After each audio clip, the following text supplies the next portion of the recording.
Hello everyone, and welcome to the Shuffle Squad YouTube channel. And today we are live. So while we wait for the top 8 to begin, I will introduce myself, and we are going to be doing some housekeeping checks. So the first question that I have for you, so please, someone that is listening to me, can you please confirm that you guys hear me all right and that the music is not too loud? If not, I can make some adjustments because I tend to shout a lot. And I want you to hear me just all right. I would appreciate that. I would appreciate that so much. And I also need to step away a little bit from the mic. If not, I think that you're going to go deaf. For those of you that don't know me, my name is Elena. I'm part of the teams of the Shuffle Squad as a content creator. And maybe some of you have already watched some of my videos. If not, go and check them because I always try to make them as funny as possible. And today I'm casting my very first European late night series. And the tournament has already, the Swiss rounds have already finished. And now we are heading into a very exciting top 8 that we are going to share live with all of you. So yeah, it's good. Everything is good. Thank you so much for the confirmation. I will be trying to keep an eye on YouTube as well. I also have to confess that this is my first time doing a stream in YouTube. I am used to do them on Twitch. I'm more familiar with the platform. So I will try to keep an eye on what you guys are saying. No music? You cannot hear my music? That's weird. Let me see. Okay. If I don't have music, let me try.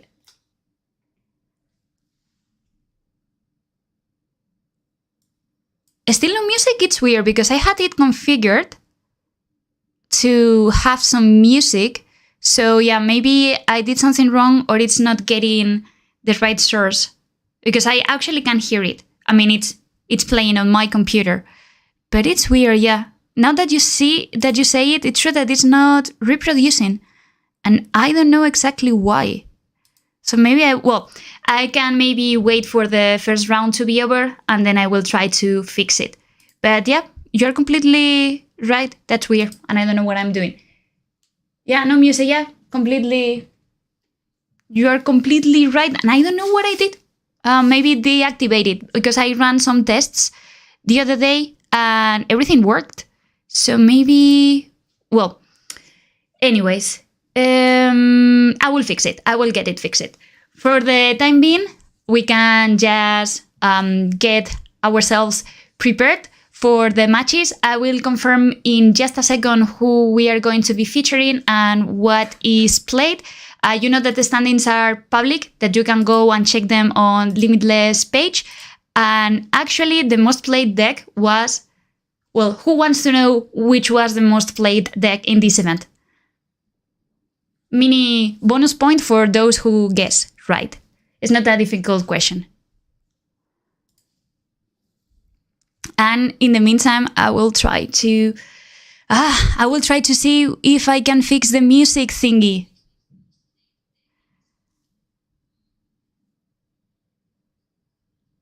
Well, at least, I'd rather not have music than not having a problem with my microphone, which had happened to me at some meetings at work, and that is truly terrifying.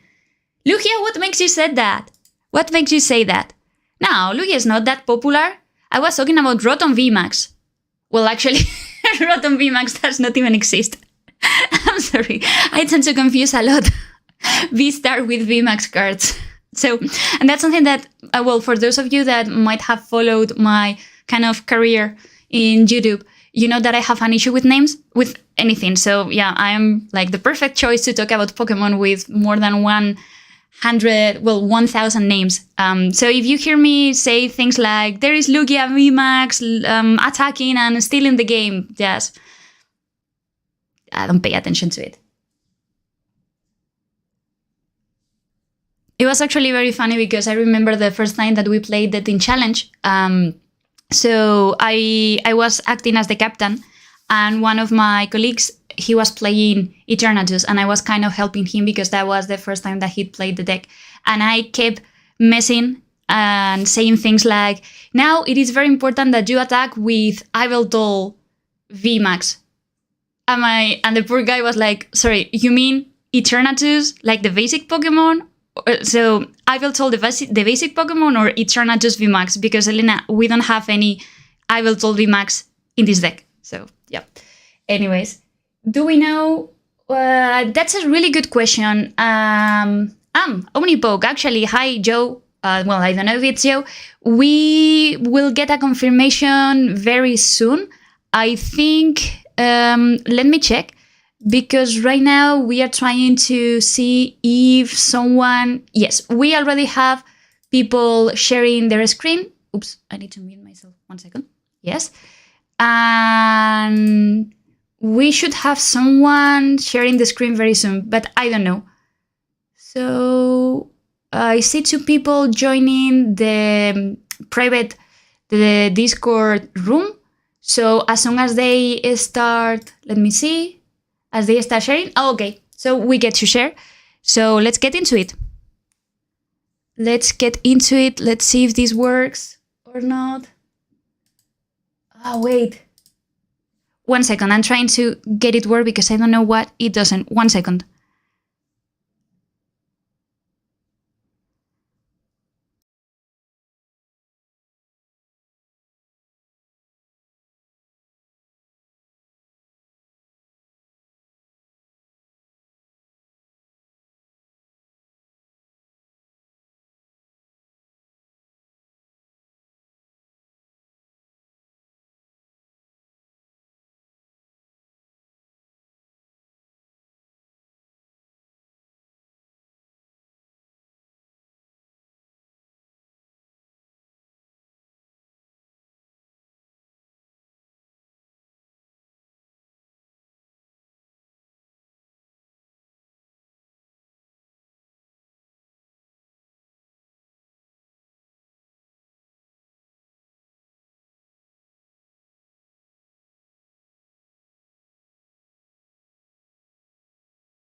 So guys, I'm really sorry. I'm going to try to restart the OBS or something because I don't know why I have everything open. I tested everything today and it worked. So I'm really sorry. So I will try to get this fixed. But apologies because we are not going to be able to see the start of the game. So again, sorry for these tech problems and give me a couple of minutes and I will keep you guys posted.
Okay, so... ¿Cómo salgo de esto?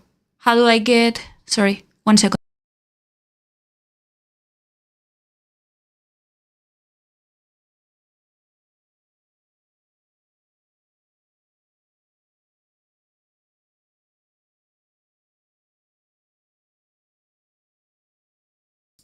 Now, finally, apologies for that. That's not going to happen again. But anyways, technology something fails you in the worst situation. But what we are seeing now is Seishan against Lugia V-Star. You hadn't seen it, but Lugia went first, had been able to send some Archeops to the discard pile, and now is going to pull off the first attack, KOing as Seishan V in the active position. Now, Seishan V, for those of you that don't know or have not been playing the game for some time now, it's a really good early game attacker and has received a V-Star support in Crown Zenith.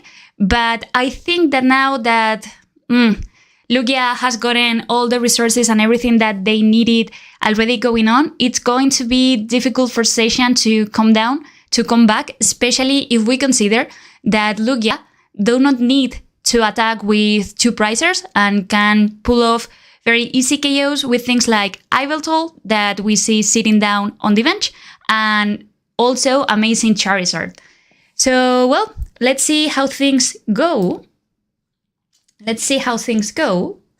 And we see Mew being promoted to the active position, trekking shoes to thin out the deck. Now, the objective of Seishan is going to be none other than returning that KO onto the Lugia and go from there.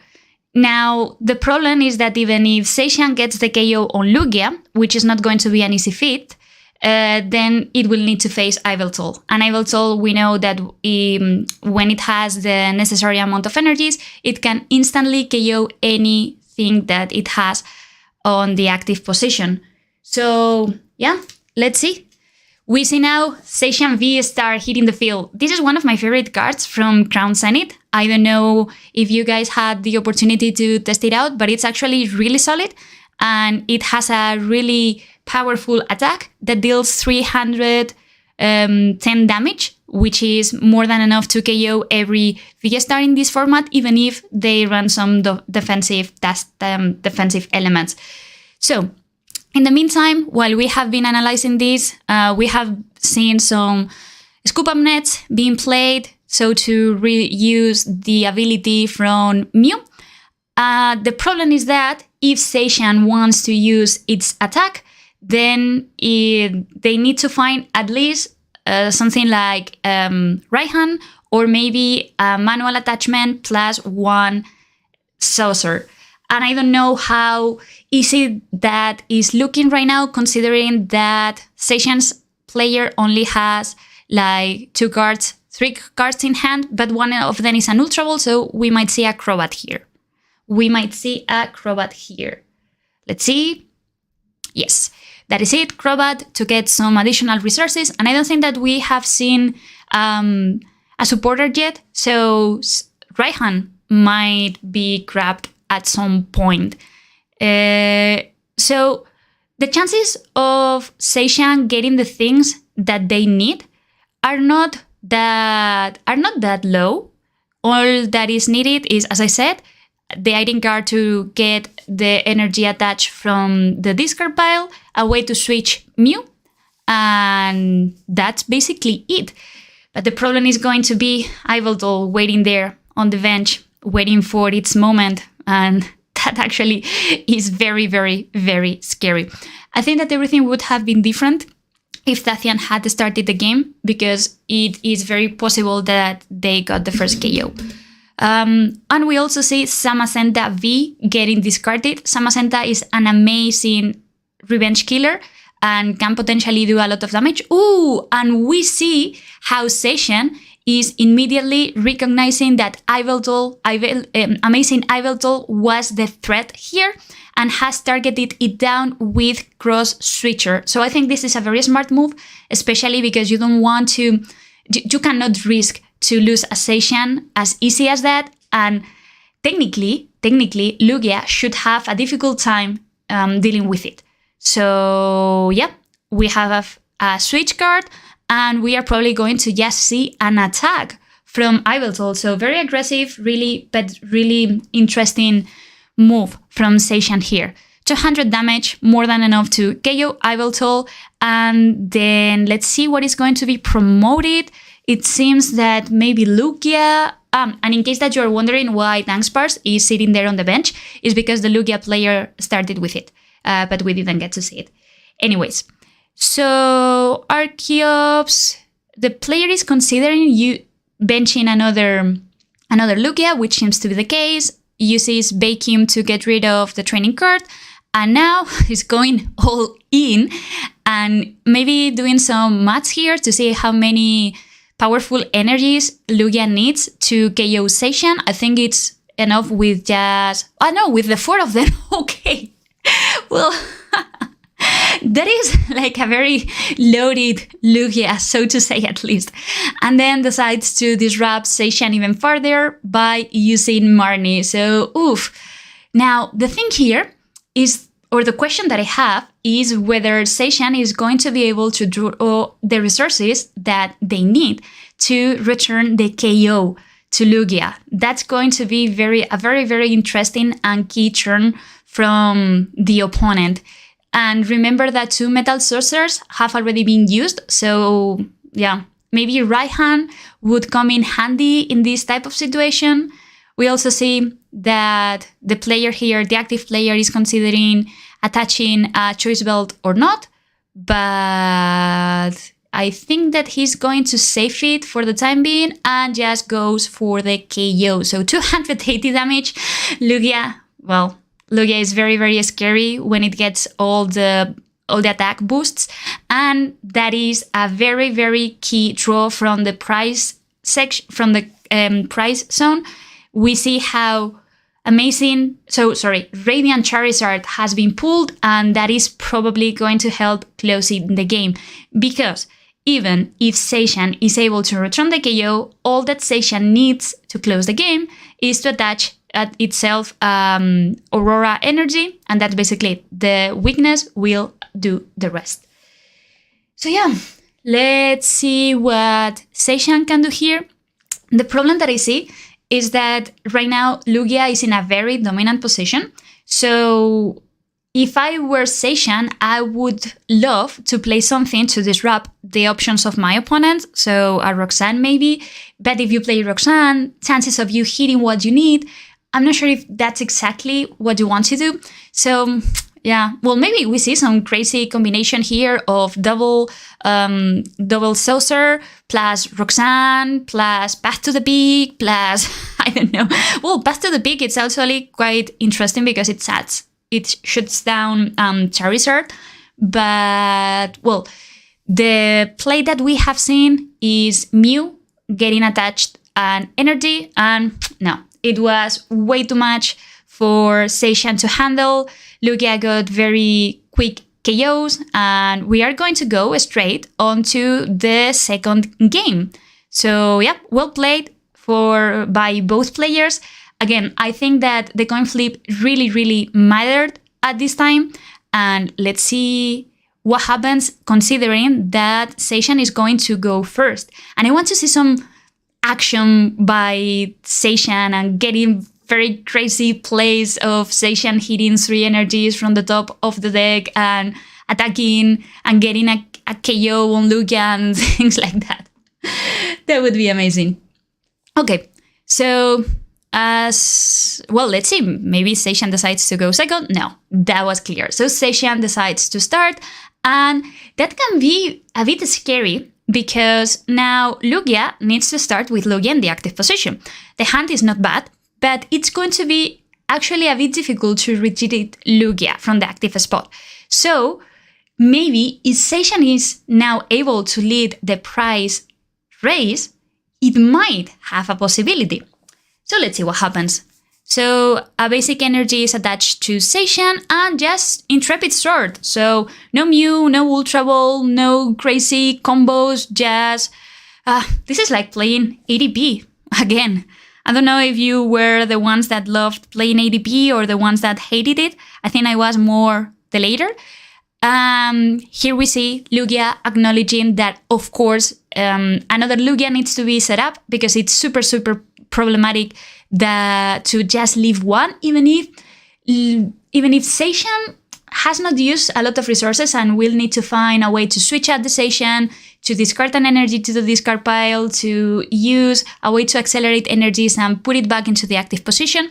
I think that it's a good idea to play safe. Well, you know what they say, better safe than sorry. So that's what we are looking at right now. Also checking if some key attackers are priced. So I think that Iveltal is there, Charizard is there.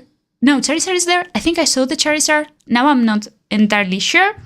We are going to see... Oh, interesting. So we are going to see the energy, the V-Guard energy getting attached to the active Lugia, which I think it's really... it's actually really smart, because not only you are forcing now your opponent to have a choice belt if they want to get a KO, but also it means that you can go ahead and use Read the Wind. That's it. So you discard a card from your hand and you get some extra cards. So very sweet.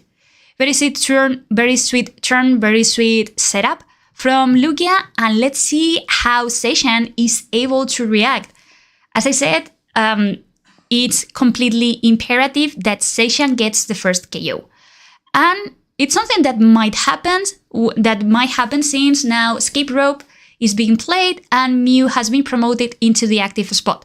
So not only Mew is going to give some consistency, but it also provides the player with the possibility of discarding energies and then use Metal Sorcerers. So Seishan, Samacenta V has also been played in the bench.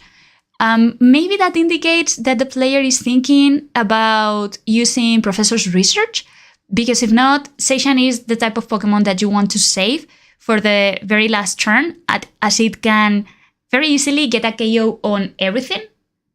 So let's see, Mew's ability has been used, a Choice Belt, which is, as we were saying, absolutely key in getting the KO. Absolutely key. And now Seishan evolves into Seishan V-Star. An energy gets attached manually, and Marnie gets played. Ooh, so that might have consequences. Of course, the main objective here is to disrupt the Lugia from getting an Archeops, but I don't know if that's actually going to work, because Lugia just drew a Lugia V-Star, and we know that at least one Archeops is on the discard pile. Then on Seishan's side, so we see how Crobat has been played, replenishing the cards, but nothing else is played. And I think that here there is a huge opportunity to take the lead, for Lugia to take the lead.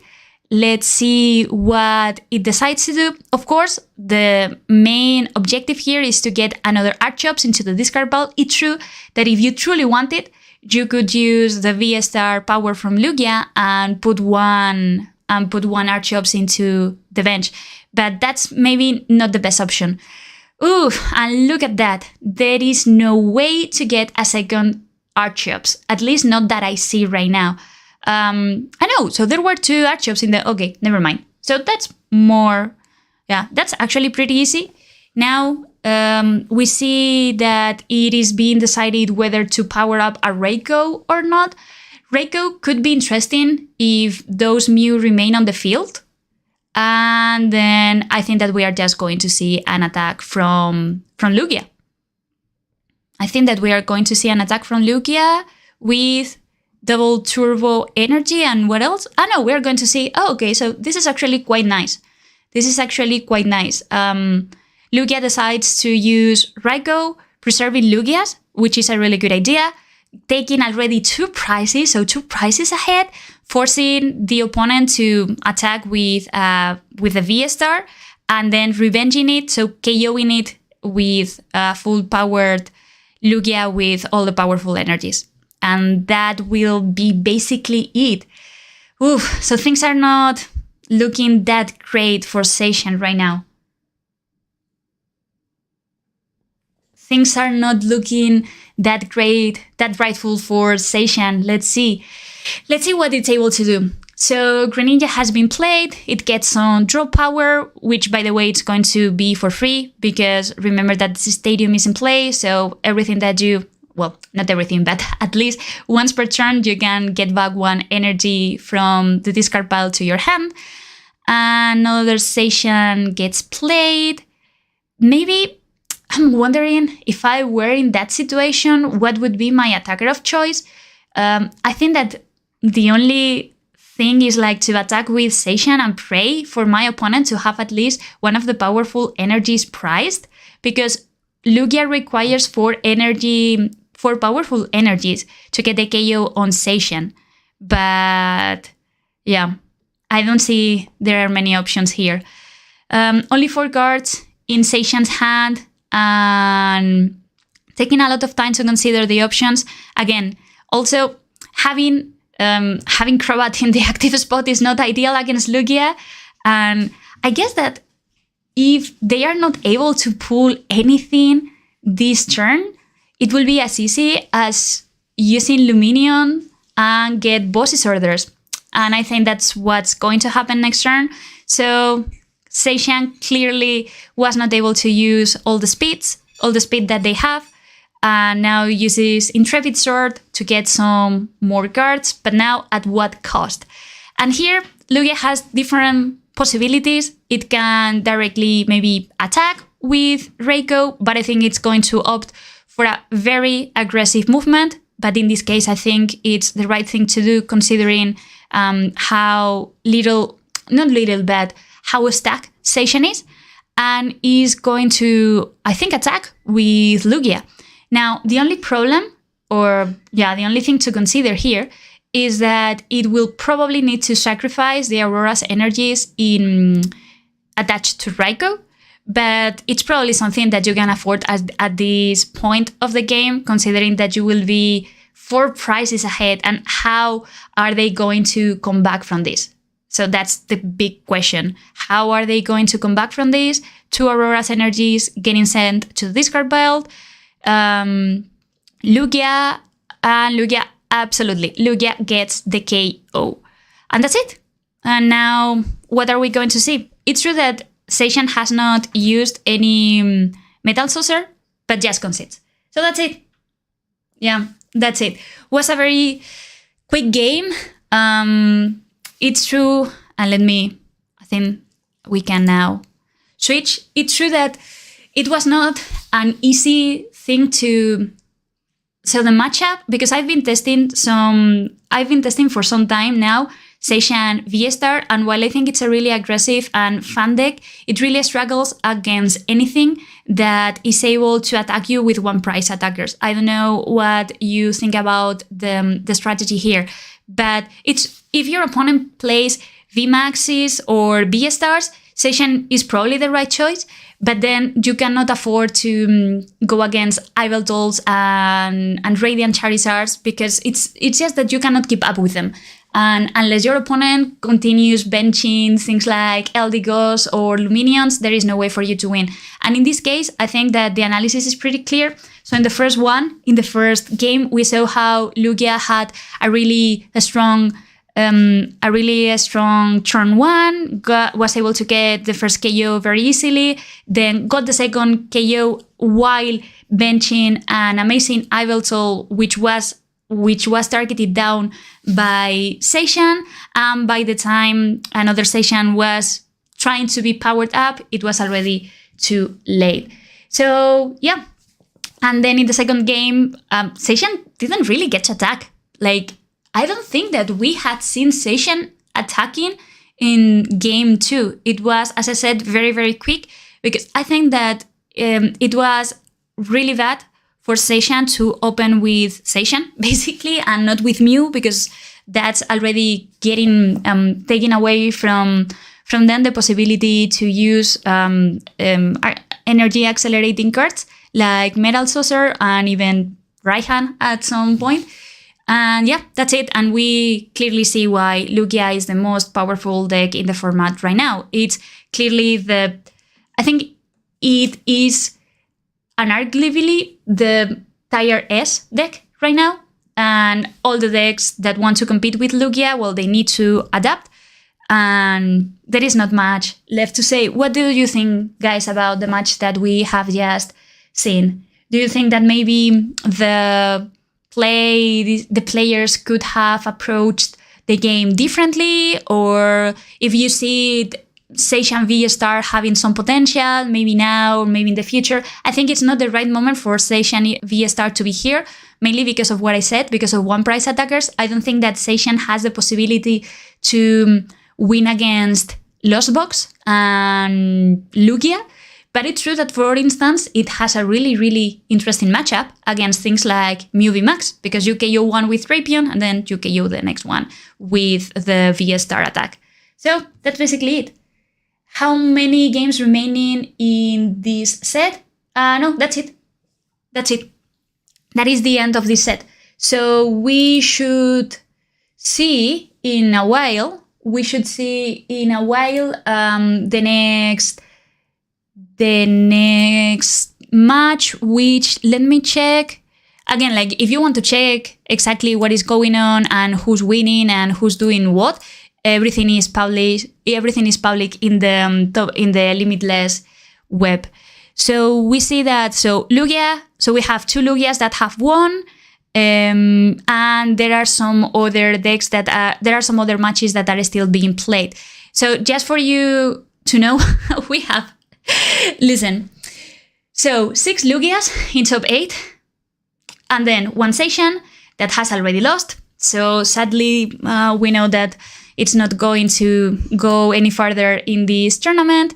And then we have 1 Rayquaza Lost Box, and that's it. So I think that we are a bit doomed to see many Lugia mirror matches during the remaining of the tournament, but that's how the metagame has set up to be.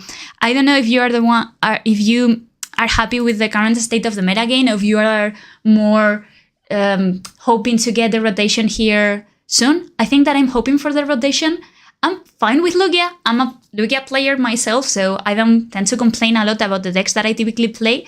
But yeah, let's see. I would imagine that for the next round we will be seeing Lugia versus Lost Zone, but it will be confirmed soon. So I will keep you guys posted as soon as we have an update here. And I don't know who you are rooting for, but only 4 players will be remaining in a couple of minutes. And I think that also it's a bit of an issue, because we picked the game that we thought that it was going to be the most interesting one.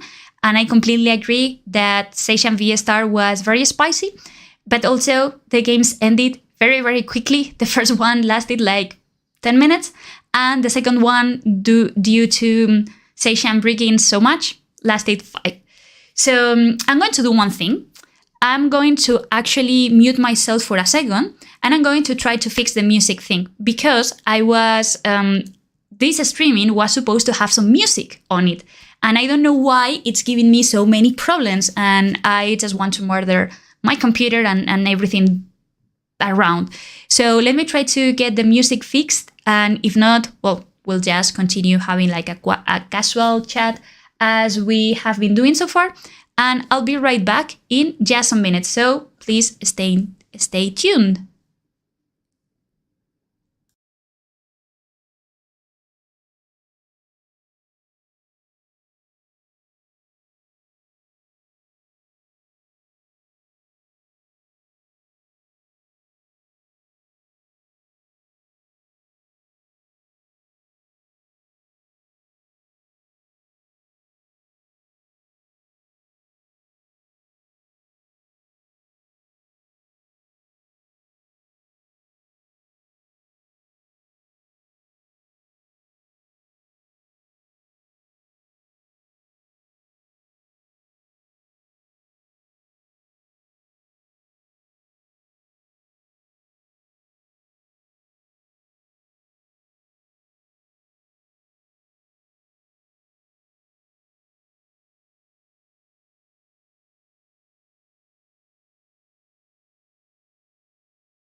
Okay, I'm back, and I think that this time with music.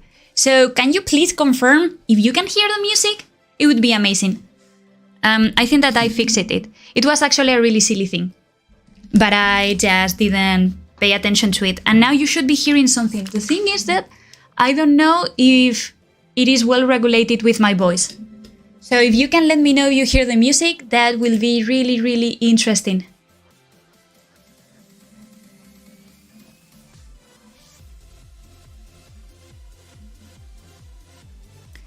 Also, of course, like this is a Pokémon stream, so that's why I'm having Pokémon music.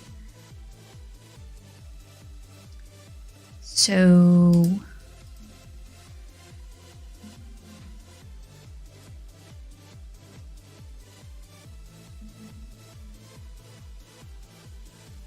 if you think that the music is too high, I can, of course, adjust it.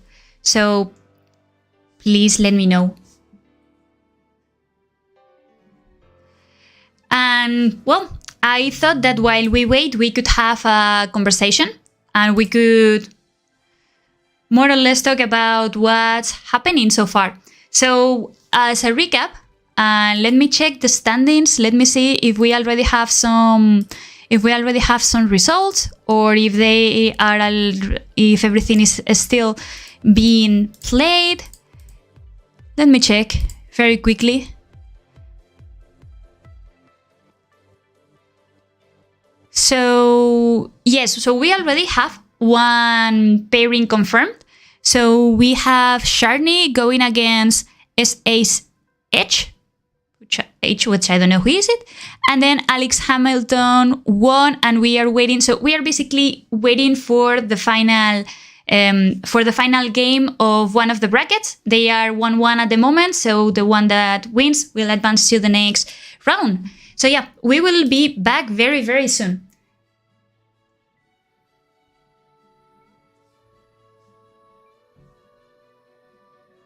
Okay, so we already have the Discord stream. 1 second, let me go. I see. Yes, okay. So we have the game. Let's go, let's go, let's go, let's go. There we are.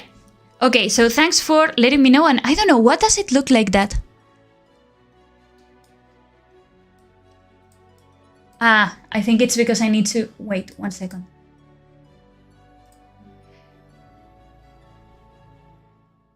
Well, I don't know what is happening, but there we are. Okay, so that's game... that's actually top 4. And we see that it's Lostbox against Lugia, of course. So what else was going to be?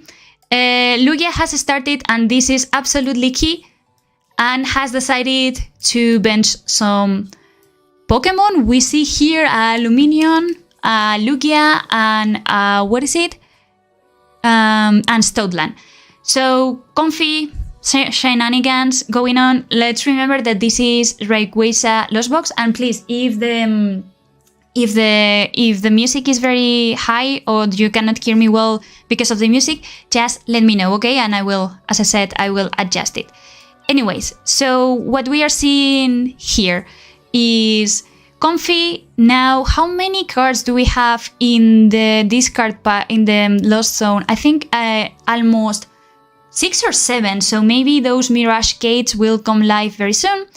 Then Escape Rope getting played, another Comfy will be able to be used. So yes, we see that the Mirage Gates are not being highlighted by the game, so that means that the player still or just has 6 cards in the discard zone.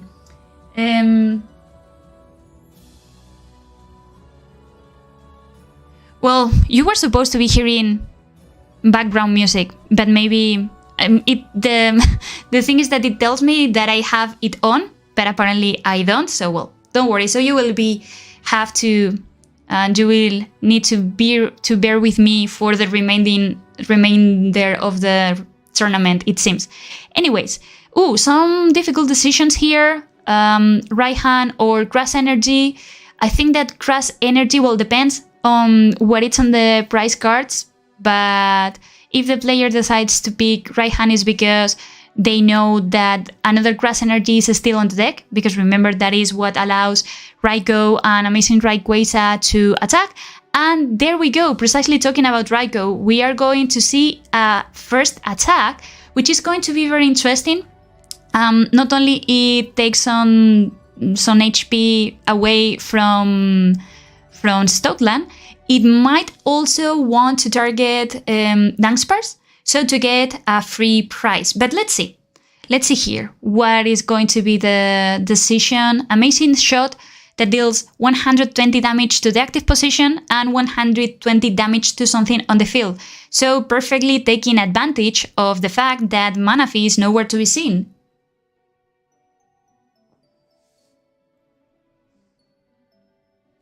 It's pretty soft. It's pretty soft, the music. Well, I don't know. Anyways, so okay, interesting here. So Dunsparce was not targeted, of course. Like it really didn't need it to go down, because it's not a problematic thing in the sense that Rayquaza can very easily get rid of sturdiest Pokemon, the sturdier Pokemon than Lugia. So now it applies some pressure. And another important aspect about bringing Raikou to attack with it is that it is very, very, very, very difficult to KO it with Stoutland. One of the ways in which Lugia is able to win this matchup is by using Stoutland either early game or late game to KO a Comfey with 2 powerful energies attached and to get 2 prizes. But now I think that this is not going to be the situation, and especially because Lugia seems to have, I won't say bricked, because it was able to get the everything basically that they needed. So the 2 Archeops have already been played.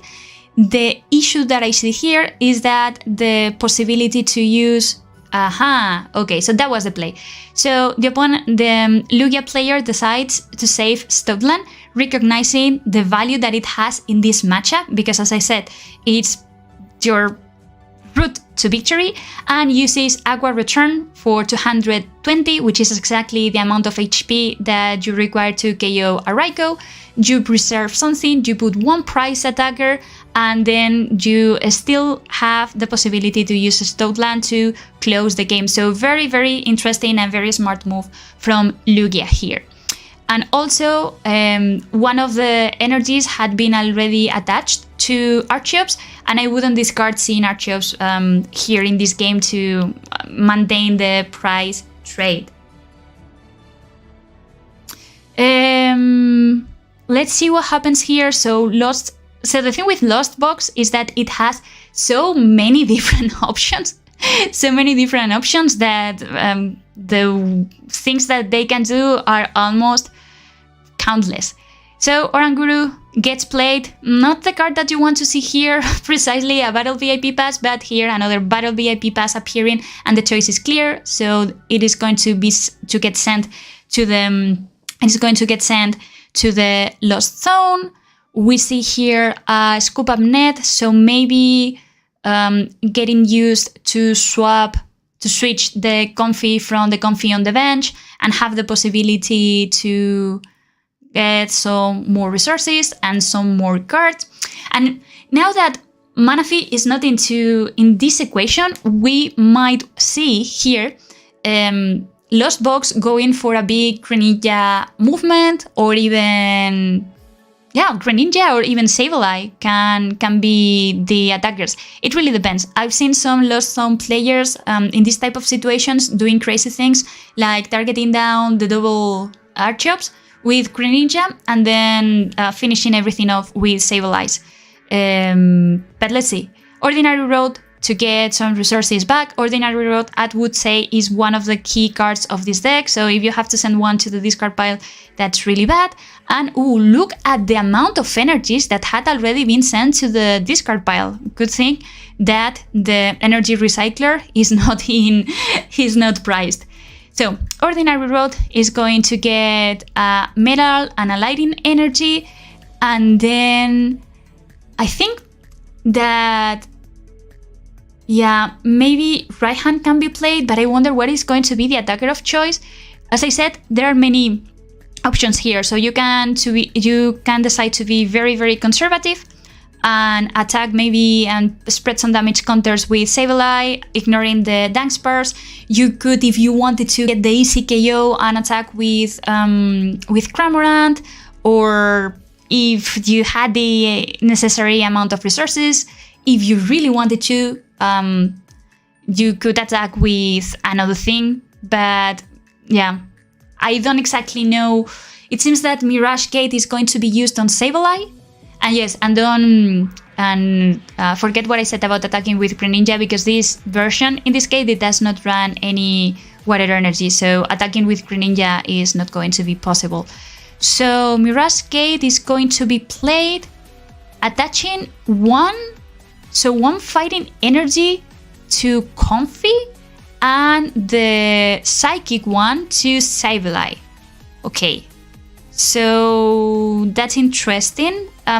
Also, they didn't have other attackers that could really benefit from Mirage at this point. And now, where is Sableye going to be putting the damage counters? That's a really good question, because now Stoutland and Lugia are both heavily damaged. So yeah, I think that going for Stoutland and taking from your opponent the possibility of just using its attack and get 2 prizes on a Comfy, it's a good movement. And now suddenly, just like that, Lost Box is leading the prize race. So 4 prizes against 5. Let's see what Lugia now decides to do. I think that in this type of situations, what Lugia really, really wants to try to find is first a way to disrupt the resources of their opponent. So maybe playing a Marnie. And then it is also interesting to attack with Luminion. But it seems that there are no supporters, there is no Luminion, there is no way to get anything back. So Archops is going to do the job here. Archops, by the way, who can get to be a very scary attacker because of the fact that it can use the powerful energies. It can even KO Luminions and other V Pokémons in the field. But yeah, Archops is just going to attack, and the opponent, now Lost Box, is going to be forced to answer. But the thing is that there are many, many ways in which Lost Box can answer. I don't think that it is going to that they are going to use Raikou at this situation. And by the way, talking about Raikou, Manaphy has already been benched. I don't know if Raikou would be used again, but now let's see the possibilities. The issue with Lost Zone is that the more the game goes by, the more selective you need to be with the resources that are left in your deck. So Oranguru will help sending the Battle VIP Pass to the Lost Zone, which is exactly what you want to do. Then another important energy recycling card has been drawn, in this case the training card. And I think that the issue here is to decide which is the next attacker which is going to be the next attacker. Considering playing training card, so we see some energy recovery here, so that this is, or that gets us the confirmation that the next attacker is once more going to be Sableye. And it seems that the player Lecho is considering playing or not Colress Experiment. And let's see, yeah, in this kind of deck you need to be very, very, very conscious about your resources. If you, for whatever reason, if you are forced to send too many energy cards to the Lost Zone, it's over, so you're done. And I think that this is the right choice. Maybe you don't need a second Rayquaza, not when the Lugia has already been damaged, which means that you can easily KO with Raikou or with something like of the likes. And probably, considering that there are only 9 cards in the deck, maybe Colress can be sacrificed. And now, let's see where those damage counters go. I think that the easy choice here would be to KO the Archeops, because if you KO the Archeops, not only you are getting rid of one of the main attackers that Lugia has right now, but also you are getting you are cutting by half the possibilities of then attaching energies. And also another important thing to consider is exactly that Manaphy is an easy target for Sableye counters, and that means that if also Dunsparce goes down, Raikou can then be used once again and get potentially 2 or maybe 3 prizes in just one hit. So one more KO for Lost Zone, and the rest of the damage counters I think went to Lugia. Yep. And now, unless Lugia was able to draw something of the prizes, we might see again another very passive turn here. So maybe powering up something like Oranguru. Now, the problem, Lugia is not precisely in an easy spot, because what do? Like, you're not going to use that damage Lugia to attack. It is no use. So the only chance that you have here is again to keep rotating your attackers, to try to deny prizes from your opponent, and to hopefully get something and hope that they don't have the resources or the necessary energies to attack. But that's proved to be easier said than done, especially when there is no disruption cards like Marnie. So Boss's orders, attacking and getting the KO on Manaphy, that's interesting. Maybe they are setting up a Raikou play, and I think that's what Lugia is. What Lost Zone is actually checking if there were any Aurora's energies played or not. In case that Lost Zone wants to prepare against a possible Raikou, they would need to then use a Rod to get Manaphy back. But let's see here. I think that the intention from Lost Box is to use Raikou once again and to KO that Archeops on the bench. Another Colress now played, Rayquaza and Basic Energy and Amirage have been grabbed, which I think are right choices, and because Comfy you don't really need it at this point of the game. So yeah, let's see. Raikou, on the one hand, I think it might be a bit risky, because your opponent can easily KO with Charizard, Radiant Charizard. But maybe it's the safest choice. I don't know. Let's see what happens here. So there is only, by the way, one card left in the deck that also shows the power, the amazing draw power that Lost Zone decks have. They are just very speedy and very consistent. Another energy gets grabbed from the discard pile, and it seems that we are just going to see an attack from Sableye and keeping the Raikou just in case something happens. An energy will be placed on top, and that is it. And that is the second Rod that is going to have a huge impact in this game. Also remember that Lugia was not able to find disruption cards, so that explains the situation in which Lost Box is feeling right now.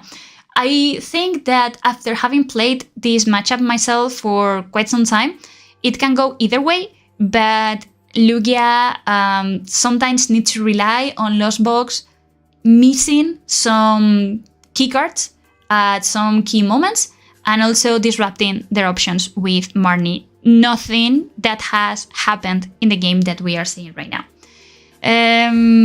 So Lost Zone, Lost Box, I call them equally Lost Zone and Lost Box, only has one last prize to take, and Raikou is going to be the attacker of choice. So I think that here the game... Whoa, wait, it might not be over. If the opponent, if Lugia finds a way to remove the stadium, maybe there is a chance. But Lost Zone drew the energy. So, well, that's going to be it. We are going to see the KO from Archeops. Sableye is going to go down, which is fine.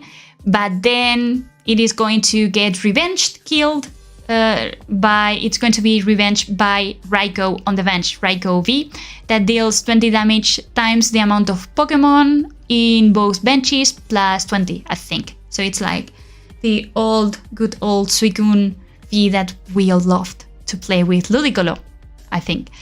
And yeah, different options are here being considered. I guess that Lugia will try to get 2 prize cards with Raikou, so targeting maybe Sableye and the Comfy on the bench.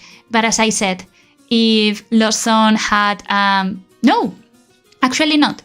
I don't know if that was a mistake from their side or that they are just basically conceding the game. I think it might be probably the second. So, well, so that's how the game ends. The first victory goes to Lost Box Rayquaza. So we are going to hop into the second game right now. I guess that Lugia will get to start, which is also huge for the outcoming of this matchup. And so yeah, we'll see. What did you guys think about the game? It was a really interesting one, but the problem is that Lugia bricked very hard and it spent like 2 turns without being able to play a supporter. So there we go. The second game is on. And by the way, I need to say that I love the sleeves that both players are using, especially the London ones. So, look at that hand from Lost Box. If Lost Box is not able to draw a Comfy or a Colress or something... Okay, so... okay. Well, that's unfortunate. That's really, really, really unfortunate. It seemed that Lugia decided to go second. I am not entirely sure of why that happened, but, well, maybe that's the strategy, to go second. So to avoid turn 1 Cramorant attack, maybe, and to be able to properly set up. But the problem with this game that we are seeing is that basically Lost Zone is in top deck mode. So unless the heart of the cards is with him today, I don't see there are many options for him to come back into this game if Lugia is properly set up. By the way, Lugia has used a Quick Ball to discard an Archeops and is probably checking the deck and counting the amount of energies that they have and making sure that everything is available, like the Aurora energies and, very important, the powerful energies. So to use the Stoutlands attack. Now, Oranguru has been used. That might mean that we are going to see Juniper or not. So just Archeops, and energy goes into Lugia, and that's it. So Professor's Research gets played. Now, Lugia is not going to go down anywhere soon, especially with the poor start. And don't get me wrong, I'm not laughing about the player or anything. It's just that sometimes the situations and the bricks in this game, especially in TCG Online, are like are just insane. And you can be the best player out there in the world, and there is nothing else that you can do here. So, and even if Lost Zone here is able to draw a Colress or something like that, the momentum that they have lost is already, oh no, what a top deck. That was not exactly what you wanted to see. So I think that we are going to see just a scoop here. Yeah. So a pass. It's really, really, really sad. Yeah. Well, at least they are taking it with humor. But that's how things go. So Lugia is going to easily attack.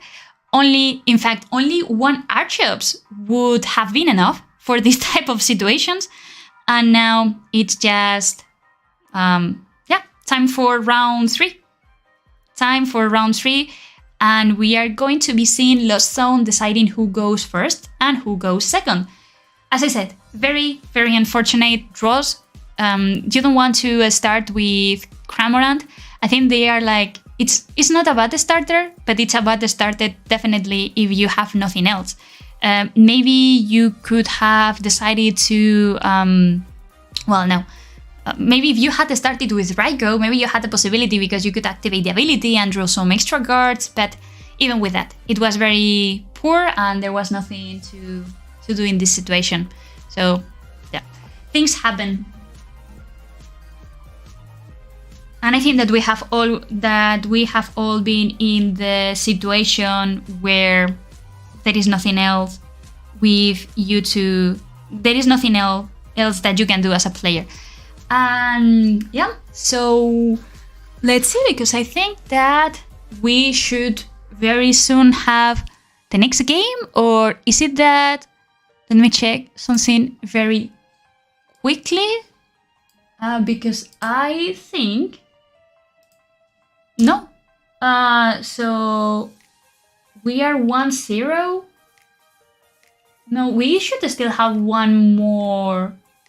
We should still have one more game left. Or am I missing something? Because we saw Lost Zone winning and this one losing, so unless we arrived very late. So I don't know if you guys from the Shuffle Squad can confirm this or not. But I don't know if we are waiting for... Are we waiting for something? Or what's the situation here?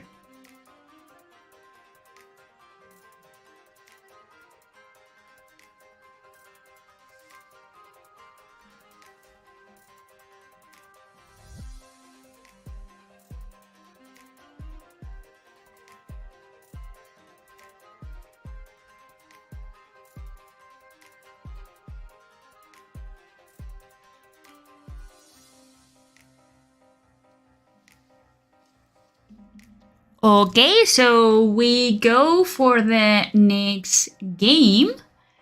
And I think this is the new game. Okay. Well, anyway, so Lost Zone is going to go first this turn. And as we can see, well, the hand is really, really good this time because of the 2 Battle VIP pass, because of Greninja, because of Oranguru, and because of Cold Red. So I think this is a perfect setup. Yeah, this is all that one can wish for when playing Lost Zone, basically. So, and we see that Lugia has opened with Pumpkaboo, which is not like the worst thing to open with, but it's definitely something that is taking some bench space away from you, and bench space is very important in this type of matchups because you are going to be using it to bench at least 1 Lugia, 2 Archops, and possibly 1 Manaphy. So yeah, that does not give you many options, especially to rotate between attackers and all of that. Anyways, so Battle VIP Pass, checking everything that is already on the deck, counting the energies if you are playing this deck or you ever consider playing this deck. Check the energies as soon as possible. Then the second Battle VIP Pass is going to be grabbed to get, so that's it, Manaphy and possibly Cramorant because it's going to be your first attacker, and Manaphy because it will protect you from Raikou.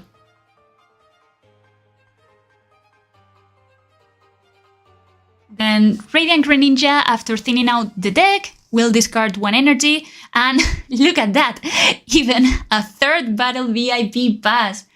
I don't think that it will be played, though. The bench has already been set up perfectly fine, and just like that, all the 4 copies of Battle VIP Pass are gone. It is such a great feeling when you use Comfy, and one of the options is Battle VIP Pass, basically. I think the amount of options that Lost Zone has here are pretty wide in the sense that they don't need to do anything crazy. They can just play a couple of confies and then they can use Colress experiments next turn to maybe pull off the Speed Innocently attack. And so the third Battle VIP pass is going to be played. Now, I would imagine, I can only imagine how Lugia must be feeling at this point. Like, oh my god, really? You drew the 4 Battle VIP passes? And very cleverly, of course, Oranguru is now protecting the Lost Zone player from Marnie. Because Marnie can happen, and Marnie early game can be a situation unless you have some lucky draws, and in this case the Lost Zone player is getting for sure a cold rest after that. Now let's go for Lugia's turn. As you all know, what Lugia needs to do is to set up, so it needs to discard 1 or 2 Archeops, 2 ideally, to the discard pile, set up 1 Lugia V and go from there. I didn't get to see what was the first card discarded by Ultra Ball. The second one, as we see clearly in the discard pile, has been the Aurora Energy, which is a very painful card to discard because it's what you need to use attackers like Raikou, which is very important in this type of matchups. So Archeops was scrapped, then Quick Ball, that is probably going to get a Lugia V or maybe a Luminium V if Lugia does not have any possibilities to get things going. So let's see here.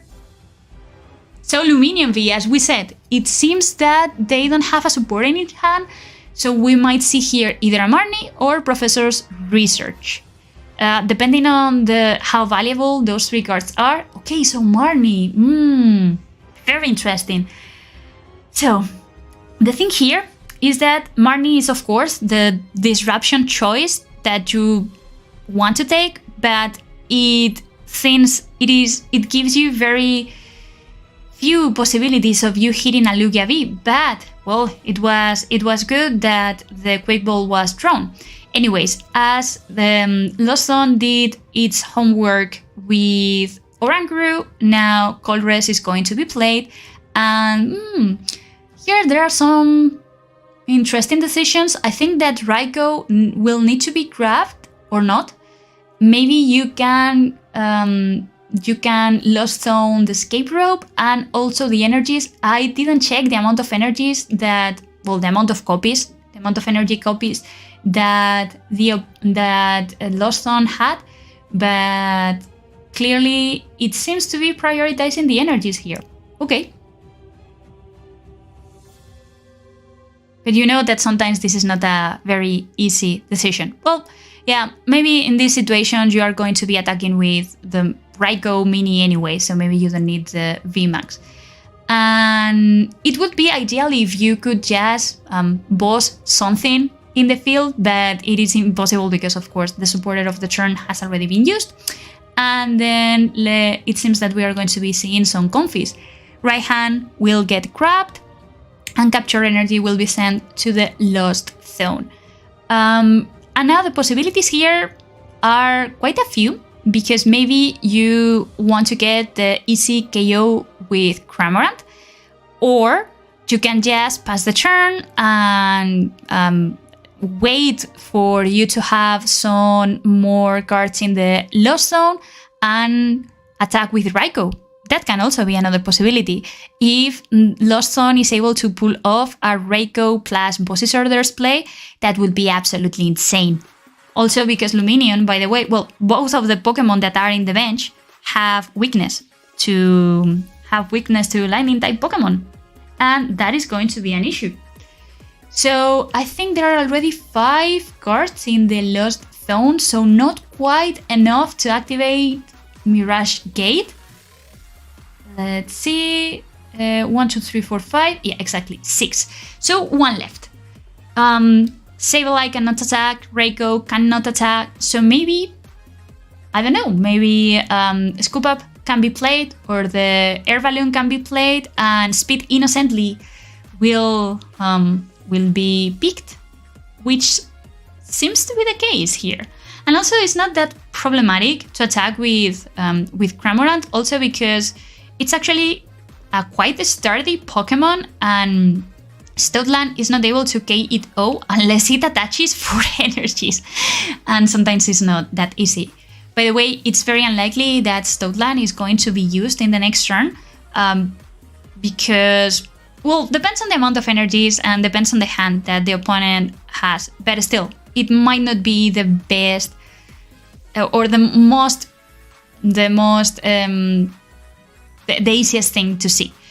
Speed innocently, by the way, at some point, I think that I would like to speak to the designers and understand why they decided to give this attack name to Cramorant. But anyway, so Lumineon is going to be promoted, which of course is the right thing to do because you want to use Aqua Return, I think it's the name of the attack, to save some resources. And a second Marnie is going to be played, and this one, it is important, but again, Oranguru has been used in a very well thought and defensive way, which is helping with right hand. That means that next turn we will very easily see an attack from Reiko, and things can get interesting here. Now this Ultra Ball will ensure that 2 Archeops are on the discard pile, so Lugia will be able to use its V-Star ability and we will see some attacks get start here. I think that the safest play would be to power up the Lumineon and then to put Oranguru in the active position. Basically, because if you do that, it's not that easy for them to KO. To K Oranguru out. So Aqua Return, yeah. Aqua Return, Lumineon goes back to the Lumineon goes back to the deck, and Comfy gets promoted. So plenty of options here, to be honest. Plenty of options here from Lost Box.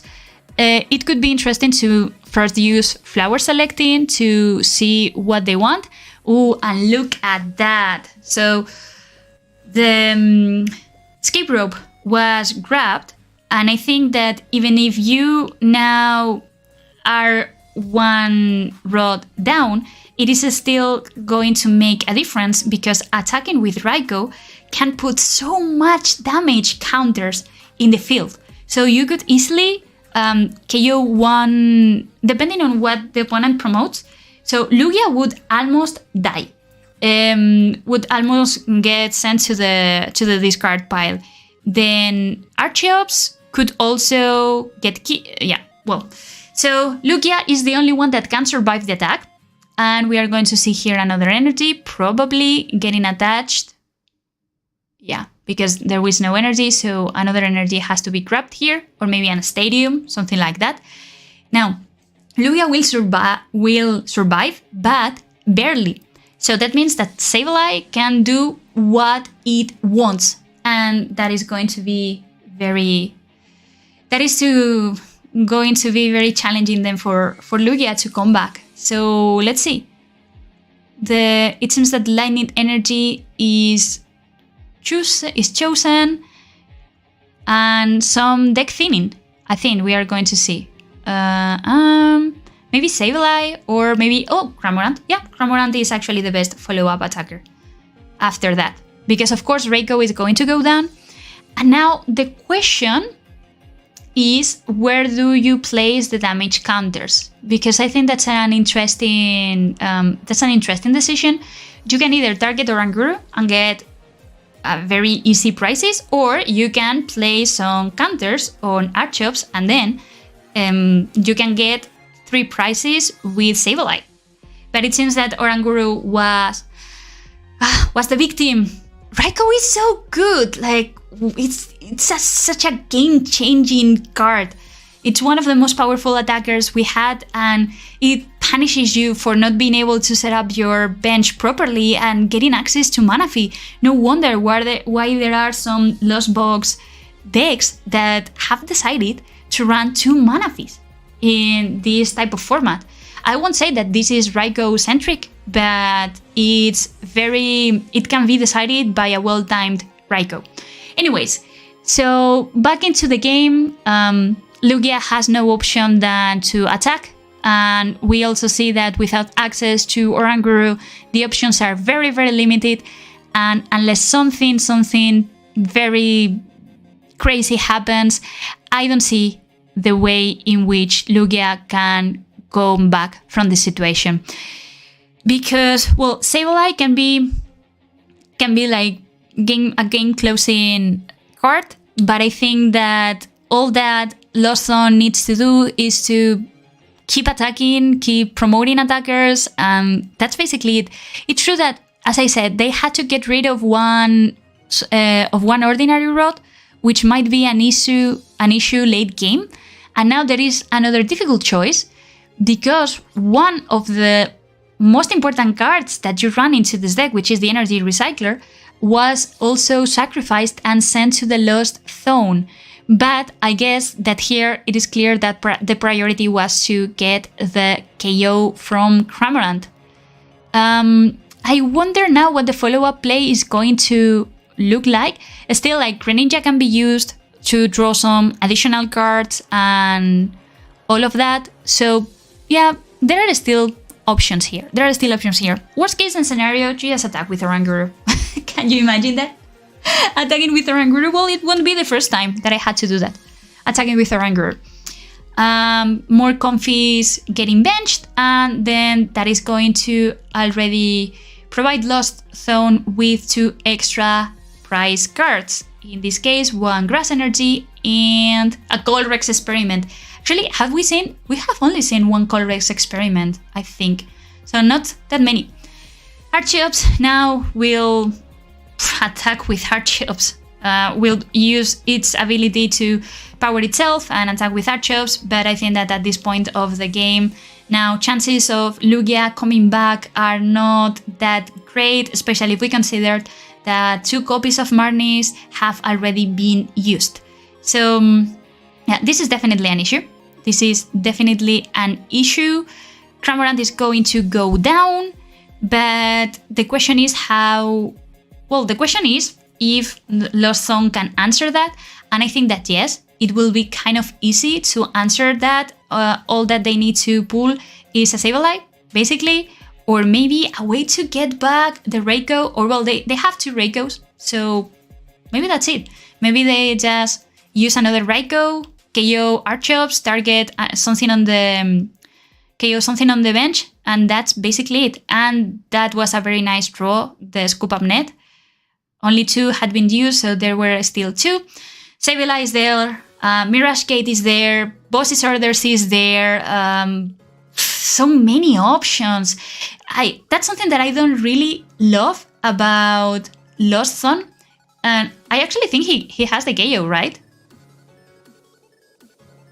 Though they have the KO, I think, no, I don't think they do, because I think that there was only 1 energy. I think there was only 1 energy on the deck, and not 2, even if Oranguru can be used. I don't remember exactly the amount of energies that they had. Well, anyways, so Scoop Up Net is going to be used, then promoting another Comfy, so that means that more flower selecting and more possibilities.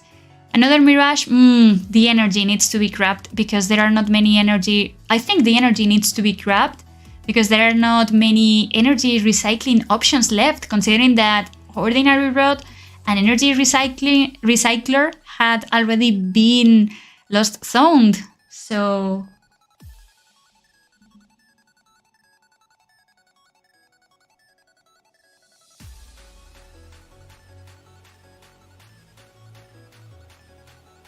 So 3 Mirage Gates, I'm not sure if they are going to be using all of them, to be perfectly honest.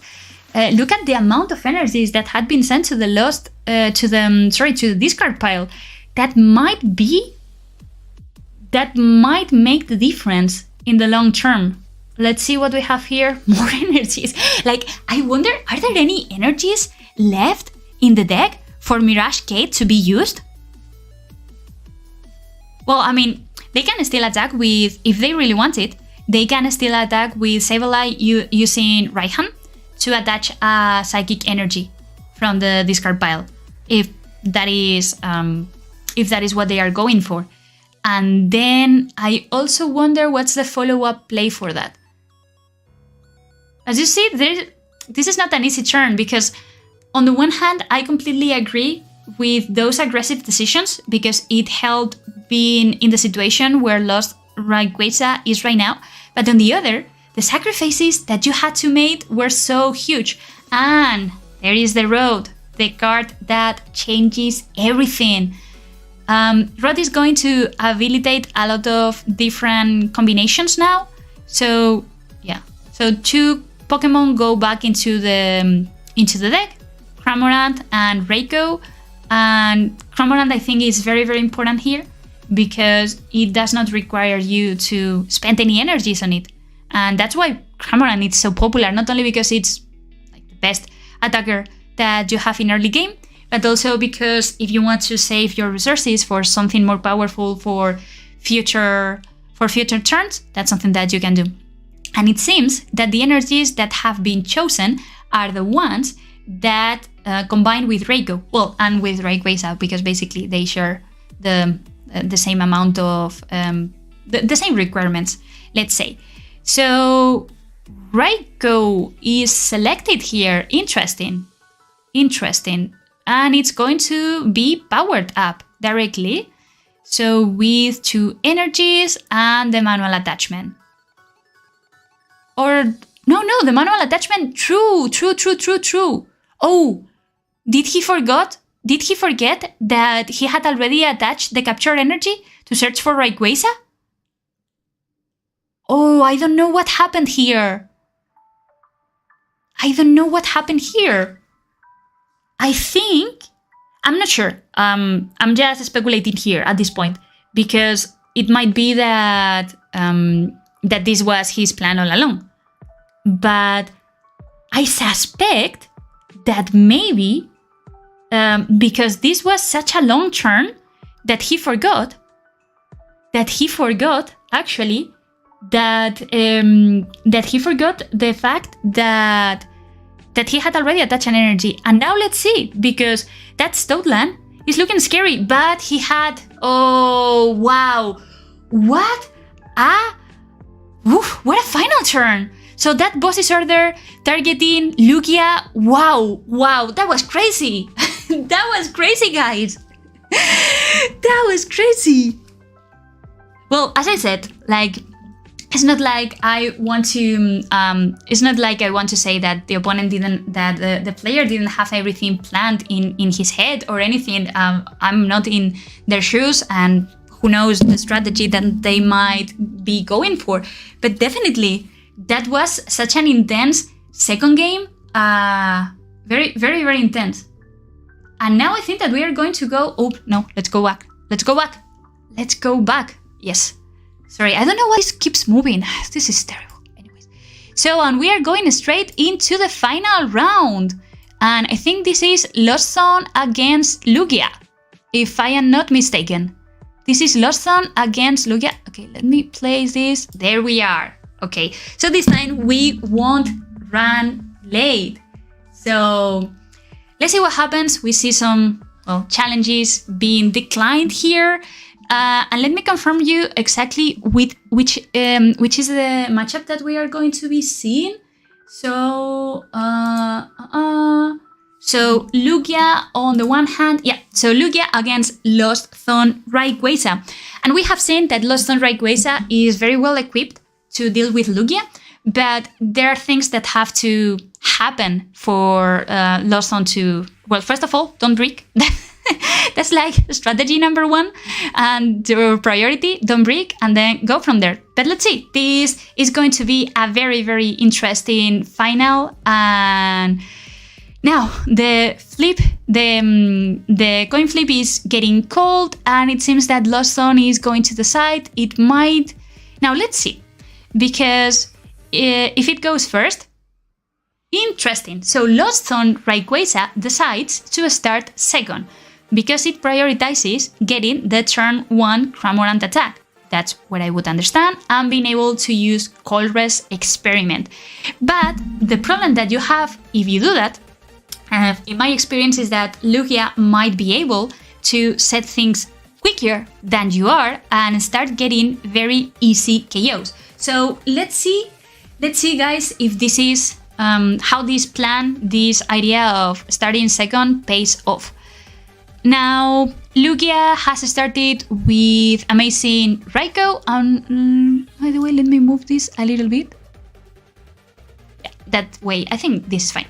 So Lugia has started with amazing Raikou, and immediately we see how Capture Energy gets attached. So of course, like the first choice is going to be Lugia V, because that's the card that allows you to set up perfectly fine. And we'll see if there are so many. No, I was considering maybe some discard cards here, but nothing at all. So let's see. Colress Experiment gets used. Battle BI Past is immediately grabbed, of course, because it's how you want to set things up. Those Colresses that you use in the first turn without having access to look at your deck can actually be very scary, because right now the player has no way to know if, for instance, the second copy of Sableye is priced. So maybe getting rid of it can make a huge difference at the beginning. So I think that this was like a very conservative but correct play, in the sense that it was decided to prioritize the energies over the Sableye. And that's basically it. Also, I think I remember that this list is playing Hishui and Heavy Ball. So even if the second copy of Sableye was priced, it was kind of possible to access it during the course of the game. Now, Comfy has been picked, as well as Radiant Greninja, which is an amazing card to get things to the discard pile and draw some cards in the process. Radiant Rayquaza was the Pokemon that has been put in the active spot, but now it can be retreated thanks to the escape rope. So okay, all good. Comfy is going to be promoted, of course, sending one extra card to the Lost Zone, and the player is considering whether to do something else before. So maybe attaching a Capture Energy to get another Comfy. I think that's a possibility here. It really depends on what you are expecting to draw from those Comfys and what you want to put there. So Flower Selecting will give an energy, I think. In this type of games, you don't want to be benching 3 or 4 Comfys or anything like that.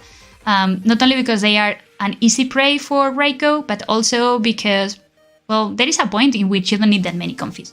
So let's see whether Comfy or the energy is picked. The energy gets added to the hand, and then I think that so Quick Ball, they are debating whether to use Quick Ball or not. So okay, so the thing is that it was decided to attach the air balloon, because that was the way to put Comfy into the active spot. Unless I missed something, I think that they couldn't they have simply retreated by discarding the energy?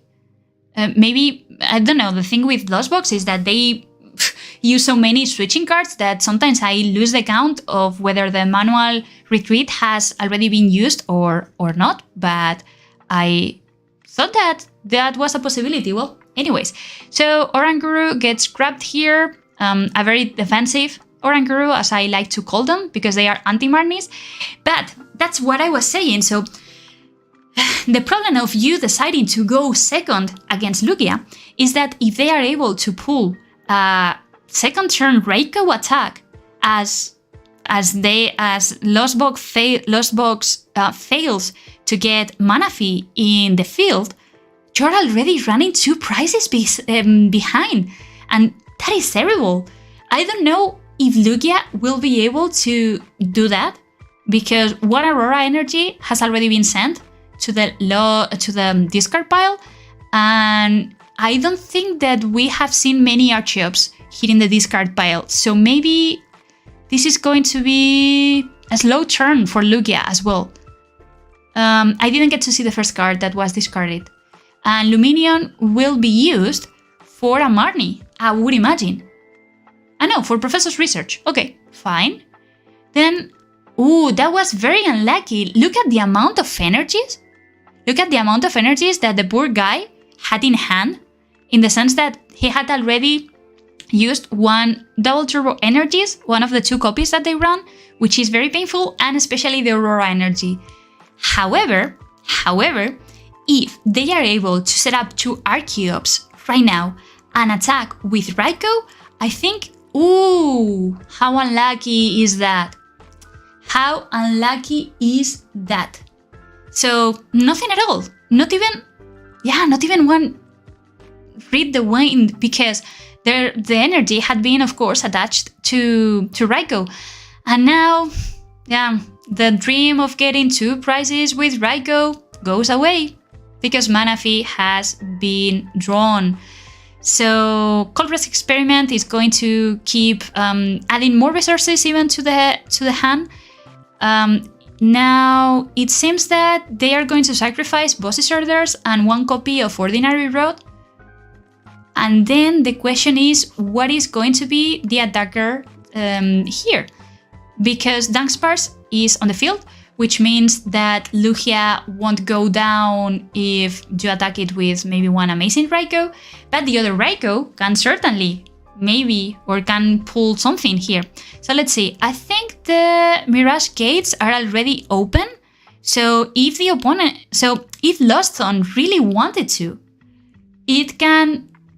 I mean, are we going to see a KO with Rayquaza? That can actually be very wild. It will only require 3 energies, but at the same time, I think it's very effective, because Lugia only has 1 Lugia on the field, and if you take Lugia out of the equation, there are no Archeops, which means that there is no way for you to win. There is no way to accelerate energies. You will need to rely on manually drawing all your attackers and manually attaching your energies, which is something that it just takes so much time that you don't want to see. So I think that here Lost Box recognizes that this is exactly the time to be aggressive, and KO the only Lugia that is on the field. Poor Lugia. You're the guardian of the sea, and then you are KO'd just like that. Well, but the good thing, or the bright side, is that you are KO'd by an equally majestic Pokémon. And Rayquaza is one of my favorite ones. Anyways, so then the Stadium is going to be played to get some energies back from the discard pile. I think that Manaphy might be played here, but there is no need to play Manaphy, because Raikou has attached 1 capture energy and just 1 Aurora energy. Remember that Raikou, if it wants to attack, it will need 2 extra Aurora energies, and without access to Archeops, there is no possibility for Raikou to attack this turn. So that's why Manaphy was not benched. 2 extra prizes for Rayquaza, and talking precisely about Raikou, that maybe is an attacker that is going to be used to seal the deal, basically. A lot of energy cards have already been sent to the Lost Box.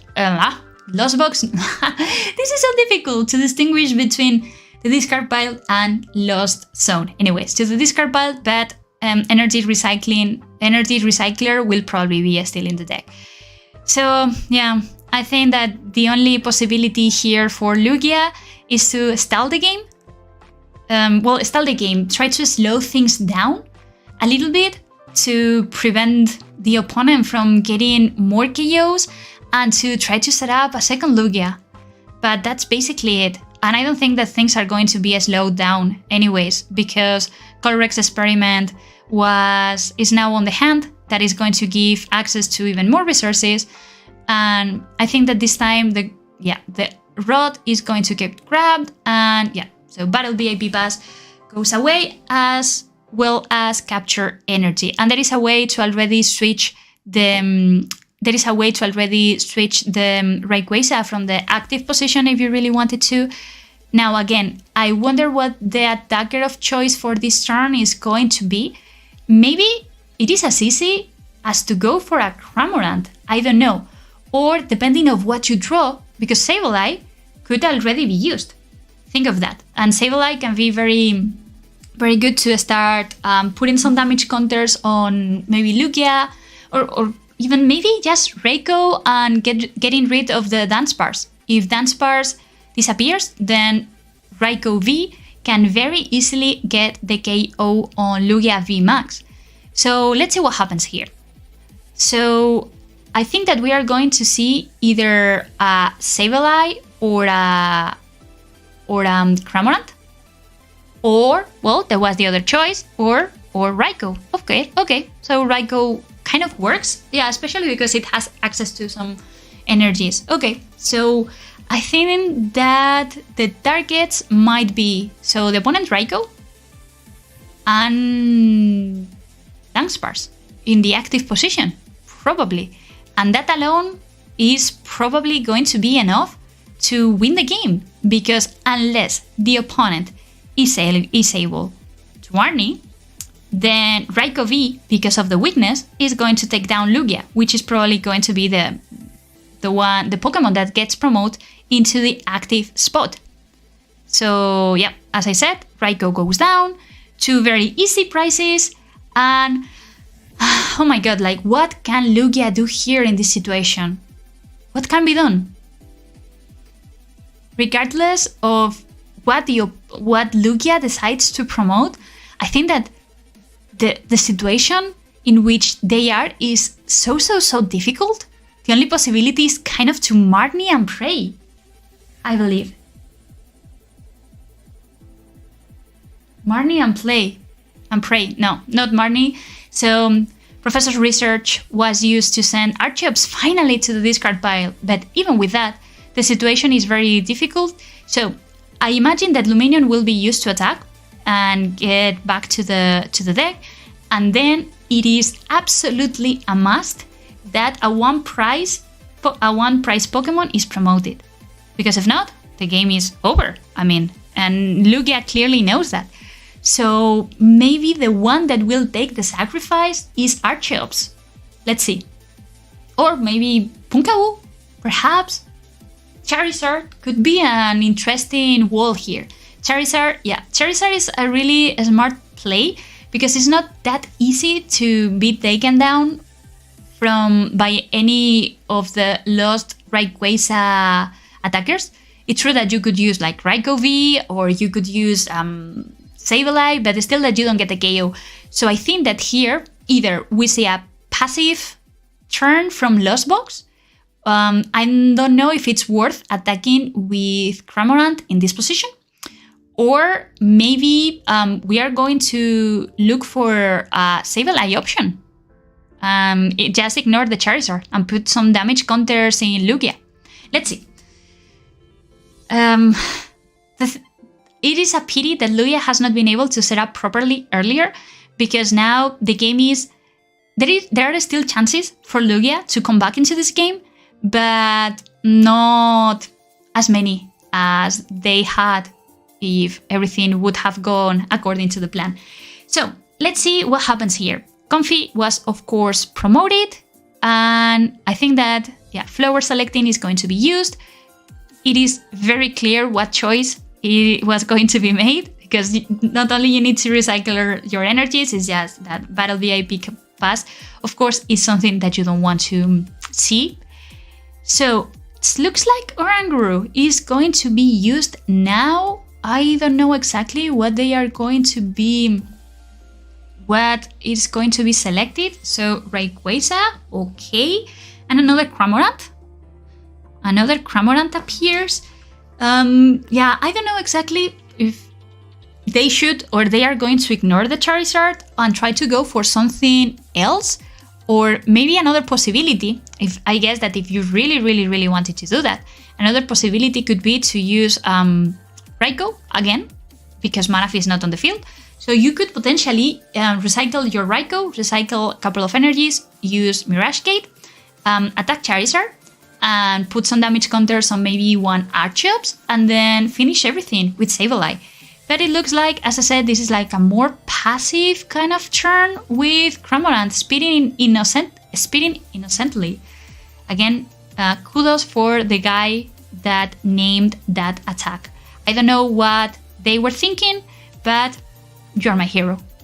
If I ever get to work for Pokemon Company, I would do what I can to honor your legacy. Anyways, Ordinary Rod gets played, so we see some energies, Steel and a Grass one, and I think, no, so Lightning and Grass, and Raikou was also sent back to the deck. And Speed innocently, so 110 damage to the Charizard, which is not enough to take it down. And let's see what happens here. Charizard can easily KO Cramorant if they wanted to. The problem with Charizard is that if you want to retreat it, which is what is probably going to happen, okay, there you are. You need to waste, well, not to waste, but you need to invest 3 energies on it. So Charizard is going to manually retreat and then preserving energies, which is very important for this type of matchup. We are going to see yet another Aqua return and probably Charizard being promoted again into the active position or Archeops. Okay, that is it. So here Lugia acknowledging that that probably Charizard is not going to be used anytime soon.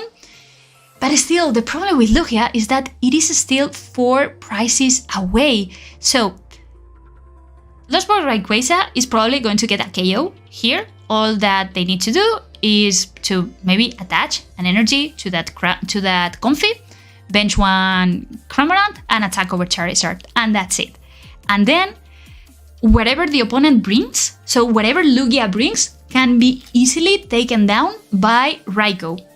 There is Sableye, so yeah, I think that Sableye is going to be used here at this point of the game.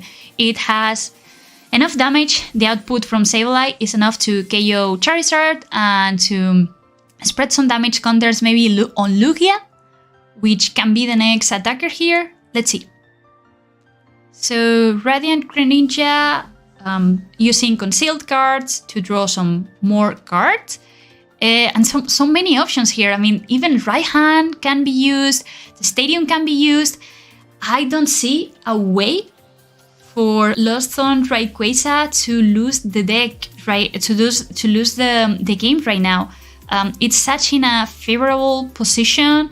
It had a lot of momentum during the first turns of the game. Lugia was not able to set up properly, so there was clearly an imbalance there. Let's see, so the stadium getting used to recycle the energy that allows Sableye to attack, and that's it. So Sableye is just going to go for Lost Mine, just as easy as that. There are still a couple of other things that Lost On might be doing, like recycling all the energies, as we are seeing here. All of them except for the grass one, for the lightning one, maybe because that's what you want to use for Raikou to attack. And maybe we will see here Raikou being benched, just in case. Nope, no Raikou, so just a Lost Mine attack, straight like that. So Charizard will sadly go down, and Lugia, yes. I think that Lugia is probably the next attacker that the opponent is going to, that the Lugia player is going to choose. And that's it. Just one attack is separating Lecho from winning the late night series here in Europe and getting some very juicy points for the late night qualifier that will earn you a trip to Japan. So yeah, at this point, the only possibility I see is to use Marnie again. And pray. Marnie and pray. That's basically it. Marnie and pray. But I don't remember how many Marnies have they used. Okay, so there was still one Marnie there. Interesting, Stoutland is now used. So Stoutland could balance things a little bit, but will that be enough? Because it's true that it can now get the KO on Sableye, but it can get the KO on Sableye. It can certainly do. And will Lost Box Rayquaza be able to answer to that? Yes. So right hand was already secured, a secured draw. But I think that in this situation, that is... So Lugia did exactly what they were supposed to do. And the only hope was to attack with a Stoutland and hope that the opponent was not able to draw something out of the Marnie. But as we all know, Lost Box has so many resources all the time, so many possibilities, so many combinations. It's just insane, right? It's just insane. So I think that Mirage is still there. Exactly. Mirage is there. The energies are there. So Rayquaza is just going to attack. Even if you wanted to, you could use Oranguru to put one grass in the deck again and use Mirage Gate. So easy. For an easy knockout for Rayquaza, all that you need to do is to attach the right energies to it. GG's for those 3 opponents. More than enough damage. And Rayquaza gets the final KO on Stoutland. And we have, ladies and gentlemen, a Light Knight winner. That is it. Wow. It was definitely a wild ride. This has been a very intense... I think this has been a very intense matchup. I think it was very well played for both players. It was, as I said, I think it was a bit of a pity that Lugia was not able to set up properly because there were some key turns in which they couldn't find the things that they wanted to, and this clearly affected the outcome of the game. Nevertheless, this is the perfect, in my view, this is the perfect representation of where things stand right now in terms of the format. So, of course, Lugia is dominating, is continuously dominating. Lost Zone still can beat Lugia and other decks, but if it draws what they need to draw. So I think that for the remainder of the format, until Scarlet and Violet comes, we are going to be seeing these 2 decks a lot. So any sort of Lost Zone variant, Lugia keep being played in the highest of the percentages in the tournaments. But that's it. Let me know what you thought about the game and how everything went for you, and also any type of feedback that you might want to share with me. I know that we had some major technical issues in this stream. As I said before, when I first started, this is the first time that I do a stream in YouTube. Well, I don't think that this has to do with YouTube. I think it's more with the program that I'm using to stream anyways. At least we were able to kind of save things and stream correctly what we needed. And wait, is there another? Did I miss something? We have another game here. So this is the finals. Okay, finals. Let's go. So let me confirm you what we are going against. So I think it's Lugia against Lost Box Rayquaza once again. Interesting. So 2 Battle VIP passes are now in the opening hand. I think this is pretty much what you can wish for. Maybe you want also a Colress, but Colress should come with time. And this not only allows you to see exactly what you want, what you have, all the resources that you have, but also to set up your field perfectly.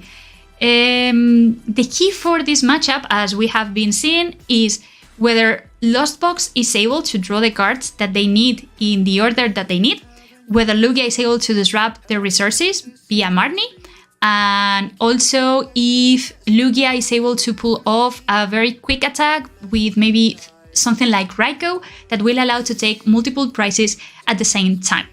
Anyways, so the priority here for Lost Box is to set up at least a couple of confies, I would say. So to make sure that you send at least 2 or 3 cards to the Lost Zone and keep things going. Then Greninja will be used to draw some extra cards. Greninja here is the perfect draw engine. mainly because, well, I mean, you want cards in the discard zone. And a second battle VIP pass will be played, maybe getting a Oranguru. Oranguru seems a pretty safe choice.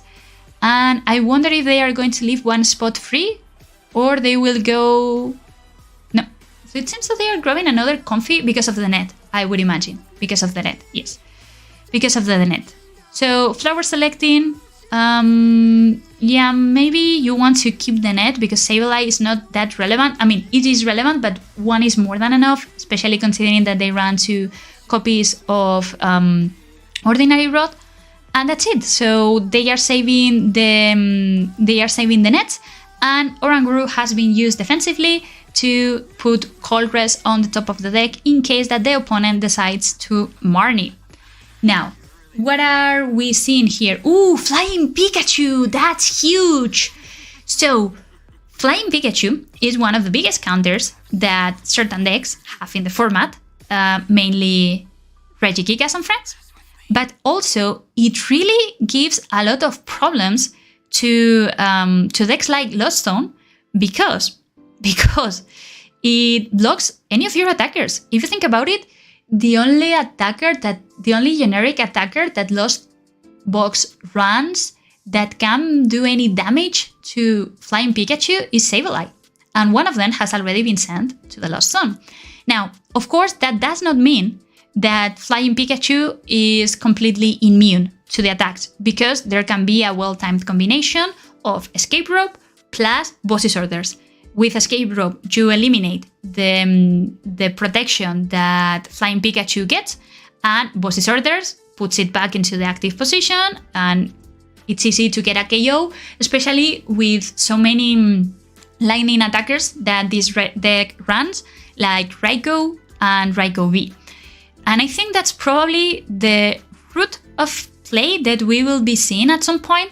Anyways, it was interesting that Luminion here was used to grab Professor's Research instead of Marnie, but it is because they prioritized setting up and not disrupting the hand.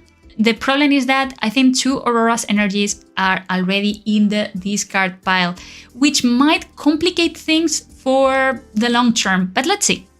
So flower selecting had been used, then we are going to be seeing a couple of nets, and we might even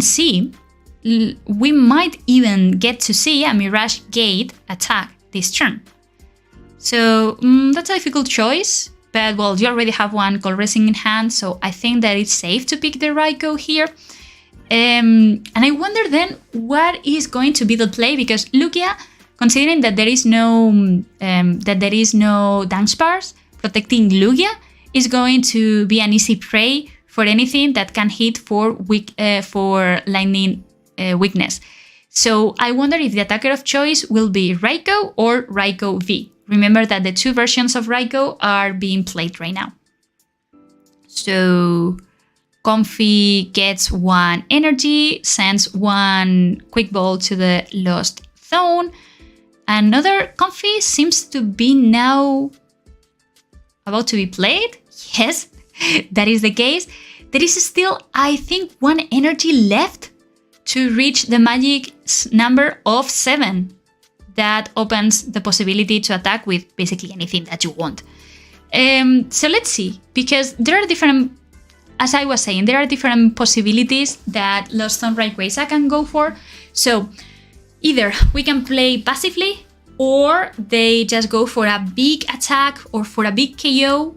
And Boss's Orders, of course, was prioritized because that's what is going to give you the possibility to survive or to get over Flying Pikachu's lock. So I don't know why, but I feel that Raikou is the weapon of choice here. Pretty interesting. And it's going to be immediately powered up by the copy of Mirage Gate that is already standing in the hand of the player. Remember also that Raikou V has an interesting ability that I always forget to use, but it does have it, which allows you to draw 1 card once per turn. So I guess that this is something that they will use as well. Interestingly enough, another scary attacker has been benched. I guess it is a way to scare a bit, or to show your cards to your opponent, but as well to prepare things, right? And also because you are going to be using a Mirage Gate. Ooh, only 2 energies left on the deck, so not a lot. No, not a lot. Definitely not a lot. So yeah, an energy will be attached to Raikou. Then Colress is probably, I think Colress or Boss's Orders. Okay, so Boss's Orders is going to go into the top of the deck, and well, the KO gets used. Again, the KO gets taken. I was wondering why the ability from Raikou was not used. Maybe, I don't know, they already had everything that they needed in hand. So, Flying Pikachu gets promoted. We see it now evolves into Flying Pikachu V Max, which was the worst nightmare in the times that Palkia was one of the most relevant decks. And by the way, remember that Radiant Pikachu Pikachu VMAX is still our world champions. Anyways, Lugia V-Star uses its ability. We now see 2 Archeops being placed onto the bench. Pretty straightforward, and this is what you want to see when you play Lugia, of course. Now, the question is, or the situation is as follows. So, probably the attacker here is going to be Flying Pikachu. And it won't pick the KO on Raikou because it has 200 HP, I believe. So Raikou will survive. Now, remember that Flying Pikachu puts kind of a shield around that prevents all the damage done by basic Pokémon. And the only way, as I was saying before, is you have 2 options here. You either ignore Flying Pikachu and start getting KOs via escape ropes and stabilized damage counters, or you use a combination of escape rope plus Boss's Orders at the same time on Pikachu to KO, to get the KO. So let's see what Loston is going to do here. I don't see them having access anytime soon. Well, maybe Greninja will give them. This is very interesting, and this is a game-changing moment, because maybe Greninja will give the escape rope. And no, it doesn't. It doesn't. Now, the problem is, what do you do at this situation? Do you kind of just ignore Flying Pikachu and use Boss's Orders to get an easy KO on Lugia VMAX? But then how do you get the remainder of the prizers? Do you get them via Sableye? Or is there another possibility? I don't know. Or maybe with Raikou and a combination of Sableye? Or do you save the Boss's Orders and wait for you to have an opportunity to draw into it with to draw into escape rope in the next turns? That's a decision that has to be made. That's a decision that has to be made right now. So let's see. Ranguru is going to put Raihan on the top. Okay. Still no escape rope. So Boss's Orders going to yeah, because I understand Lugia and Luminion are so tempting staying there, and so very, it's so easy and so you see that you can easily get 2 prizes and that you will only need to draw 2 more, that you are very tempted to do that. But the problem, the only fear that I have is long-term, how this is going to affect the matchup. True, that you can still target Luminion down with Sableye, and 2 attacks from Sableye will do that. I am excited for Superior Energy Retrieval, of course. I played during the Blastoise Keldeo era. But anyways, going back to the commentary, I think that what is imperative from Lugia is Marnie. Marnie needs to come in play now, or if not, or well, that's even better than Marnie. Come on, like Roxanne. And Roxanne messes up the entire strategy, because remember that Raihan was put on the top of the deck, and now this can give Lugia so much space so much time, the time that they needed to come back into this game. Roxanne, in fact, is like the perfect comeback card. I know that we have all faced these players that played that, and we have all used Roxanne, and they have drawn the exact combination of cards that they needed. But still, this Roxanne could be huge. Let's see. Okay, so Comfy was able to pick a Colress. Okay, Colress is now going to give a breath, some fresh air to Lost Zone here. And that might be the end of Lugia's dream. Still, they need to find a way to attack. So the two possibilities to attack here are either with Sableye or with Reiko, or nothing, it seems, because this does not provide any chances, do they?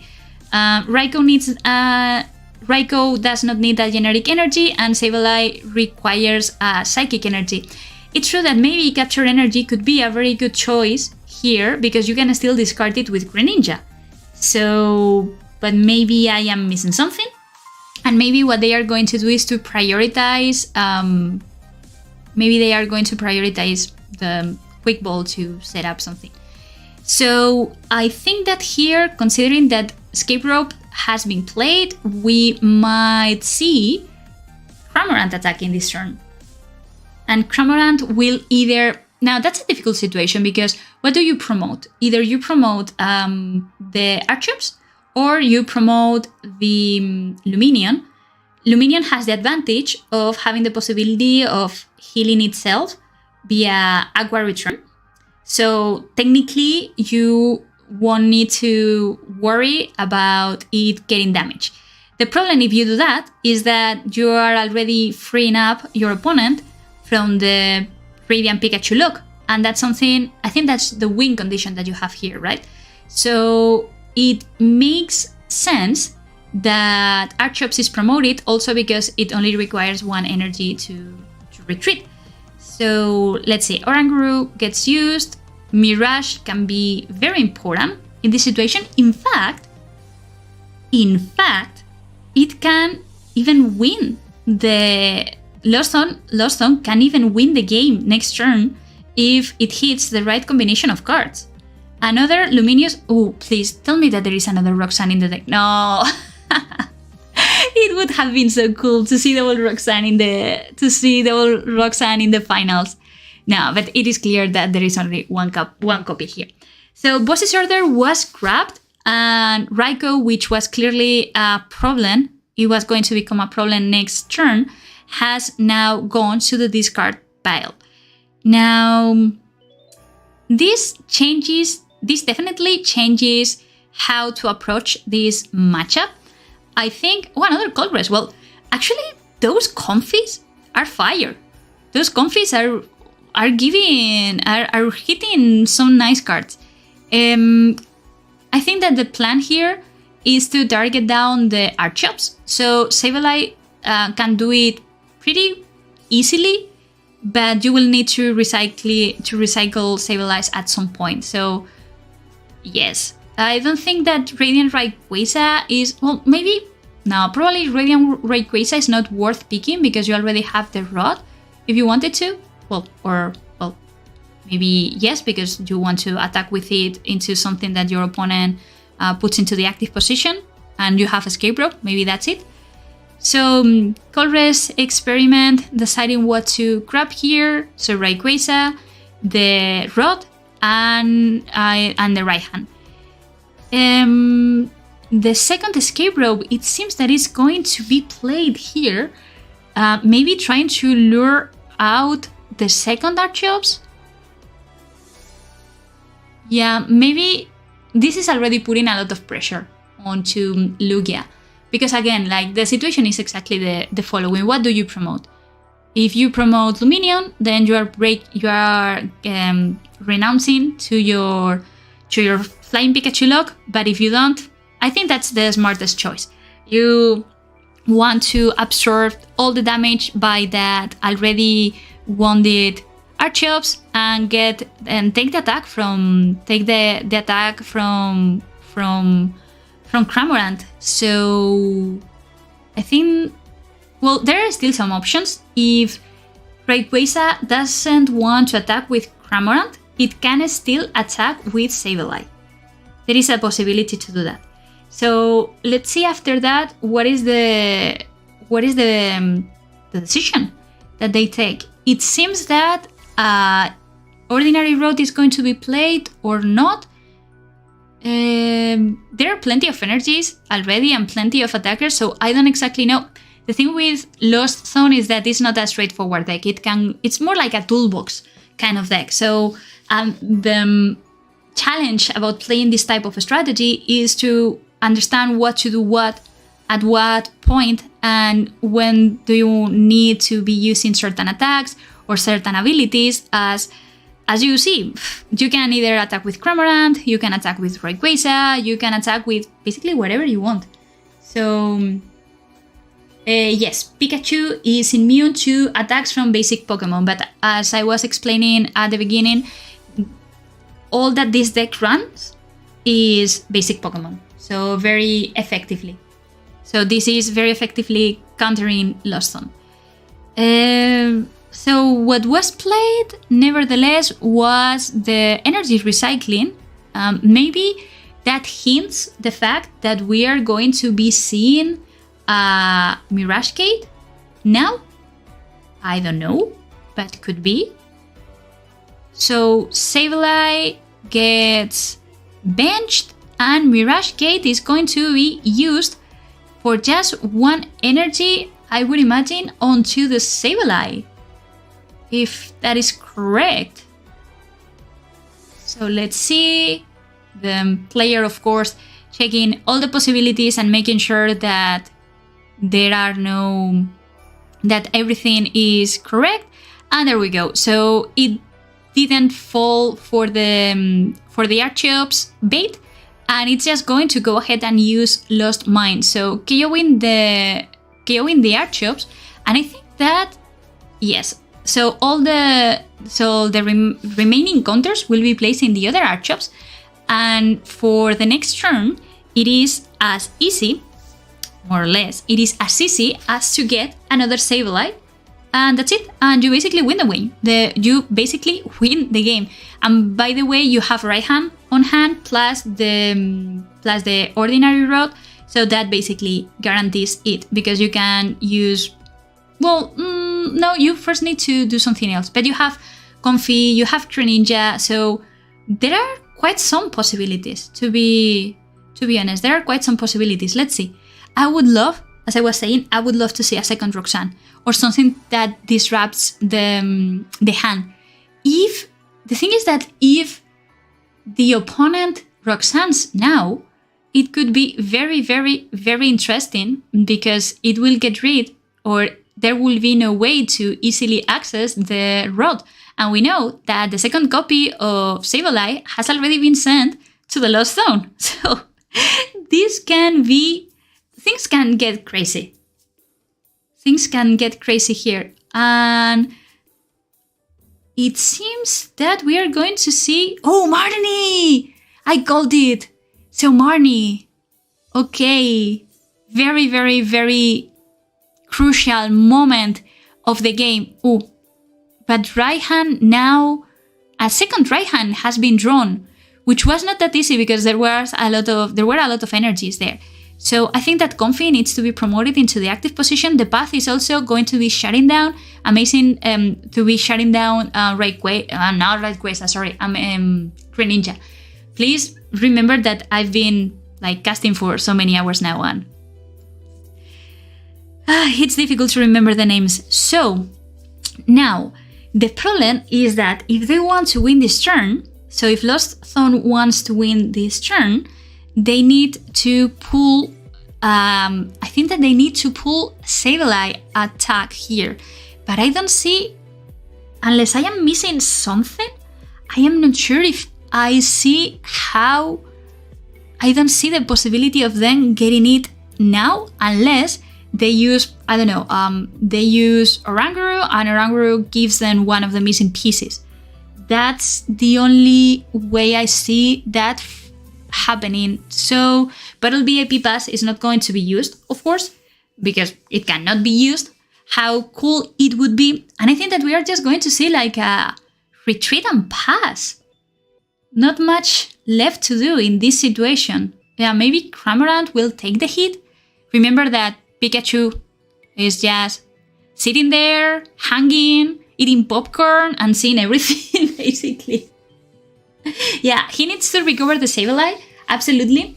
The thing is that we know that the only recycling option that he had was the Super Rod, and Super Rod had been sent to the bottom of the deck because of Marnie. So maybe what is going to happen is that right hand will be used to grab the Super Rod. Yes, that's it. So right hand will be used to grab the Super Rod. That's it. And now there needs to be a very strategic decision of what to pick, because you of course don't want to recycle more cards than the ones that you actually need, because that way you will have more possibilities to draw into Sableye next turn. So yeah, I think this is right. So just one Sableye and Raikou. So Raikou maybe because he's planning to attack with Raikou and Mirage. Maybe the energies were already were enough to pull off a Raikou attack. Maybe that's something that I'm missing with the Oranguru and everything. So, well, yeah, let's see. Maybe they are going to sacrifice. I don't know if they're going to pass the turn or if they will retreat. No, nothing gets retreated. So that means that probably Cramorant is going to take the hit. And let's see what happens here. Let's see, so Ultra Ball gets played, maybe to thin out a little bit the deck. I don't think that Lugia runs any more Luminions, so I don't think there is a chance to see another supporter being played or being grabbed.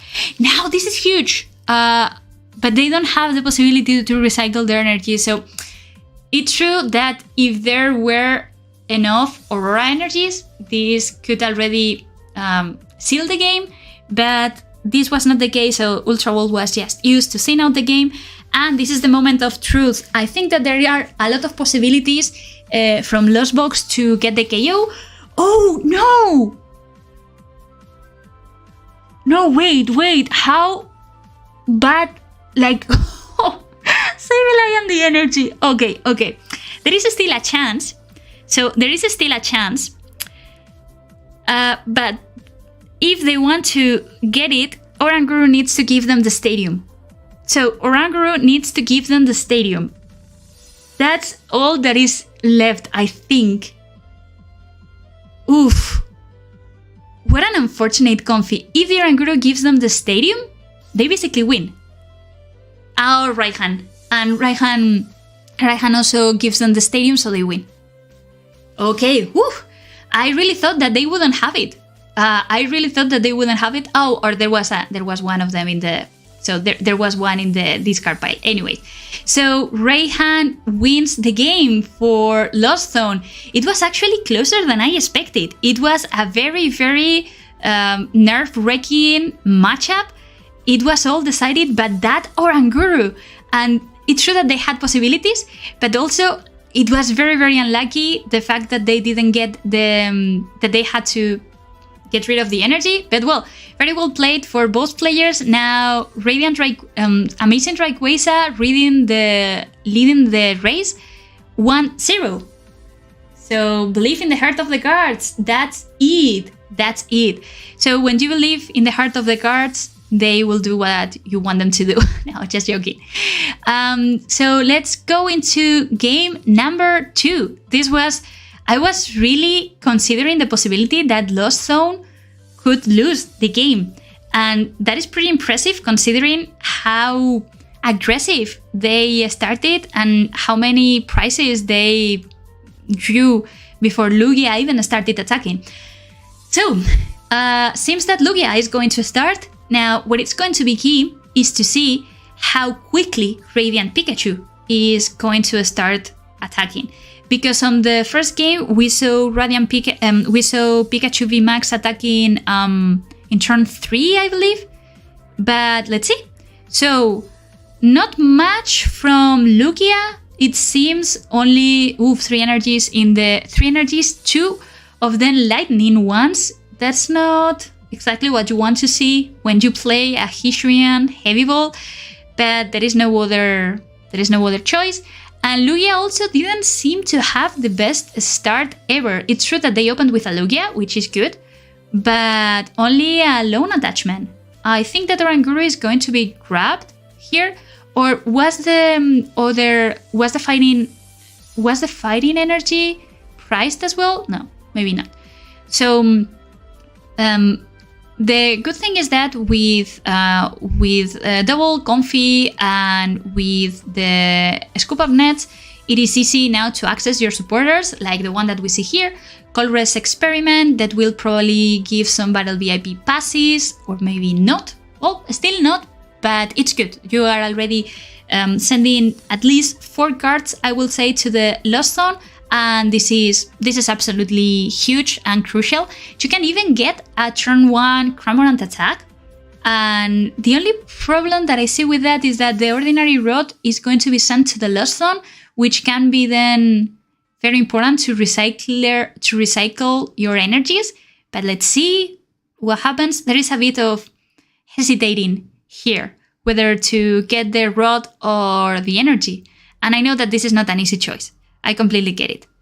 I think because I am more like a conservative player, I might want to keep the rod, but this is not like a white or black type of decision. So already, I think that, 4 cards already in the Lost Zone, most of which are precisely energy cards, 3 energy cards. And so, yeah, that's probably going to be it. Another energy will be sent to the discard pile, and we are going to see a Cramorant attacking. Now, Manaphy is gone, which could open the possibility for a Raikou play at some point, and Oranguru will probably put, well, I don't know what you want to put on the top of your deck, because none of the cards that you have are really going to make a difference, at least short term. Maybe the Escape Rope. Yeah. So how many Mirage gates do you want? Answer, yes. That's basically it. Oh my god. Anyways, so Lugia gets evolved. Now, it is very important for Lugia to set up the Archeops right now. And they need to set up Flying Pikachu as soon as possible if they want to have chances to win. By the way, you have a quick survey that you can participate in of who you think is going to win. Okay, so 2 Archeops are already in the discard pile. That, of course, is going to allow Lugia to use its ability and to start powering up different attackers. I guess that the first KO is going to be picked by Lugia itself, and the next ones will be followed by Flying Pikachu. Another very important factor that will make a difference if we compare it to the game that we saw before is that no Aurora energies have been sent to the discard pile. So potentially that opens the play of a Raikou, or it opens the play of maybe even Charizard, but I think that Raikou is definitely the scariest attacker that Lugia can bring to take the last 2 prizes. So, Comfy, now the Lost Zone, so Rayquaza is a bit stuck. It's a bit stuck because, as you see, it has basically all the Mirage gates in the world, 1 rod that is not exactly what you want to see, Sableye that cannot attack because you don't have the energies. Well, you can attack with Sableye if you really wanted to, but at the cost of using one of your very precious Mirage gates. So I don't know. Okay, but Comfy here saves the day, Comfy the hero, giving a Colress Experiment. Okay, now things change a little bit because we can see there are different things. There are different options. So maybe we can see an attack from Raikou V getting the KO on Lugia. Maybe we can see a Radiant Rayquaza, but if you consider the amount of resources that you invest, so, or maybe not. So maybe we are not going to see a KO this turn. Let's see what happens here. Let's see what happens here. So right hand, maybe we are going to see a Raikou, amazing Raikou. Or let's see. Okay, so Raikou V was finally picked, which on the one hand, it's true that it's a very cost-efficient attacker because you know that it's going to get the KO on Lugia for only 2 energies. But on the other hand, it is giving Lugia 2 prizes. So if Lugia takes those 2 prizes, then Flying Pikachu gets another prize. And there are enough Aurora energies in the deck. Raikou can finish everything off. So let's see what happens here. I think that maybe the safest attack here would be, the safest attacker would be Raikou. Not the VMAX, not the V, sorry. But let's see. Also, I have the feeling like the Lost Zone Rayquaza player is like constantly living on the edge, in the sense that they always draw the follow-up supporter via Comfy. But until they play, they use flower picking, there is no way to know what they are going to do. Another possibility here could be to play Escape Rope. So let's see. Let's see what happens. Sableye gets bench, it seemed. And maybe we are going to see a second, yes. So we see a second Mirage Gate coming to, of course, maximize the potential of it since it attaches 2 energies.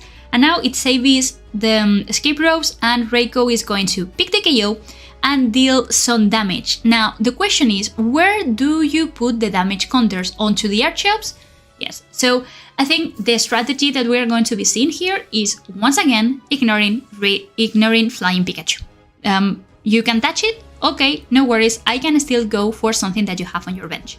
So that's basically going to be it. Now, let's see if we see... Oh, so Flying Pikachu hits the field, and this is massive. This is exactly what I was talking about, that Raikou can become a real menace here.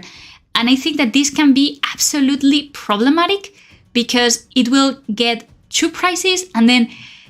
Oh, and this is even worse. Well, not exactly worse because the hand was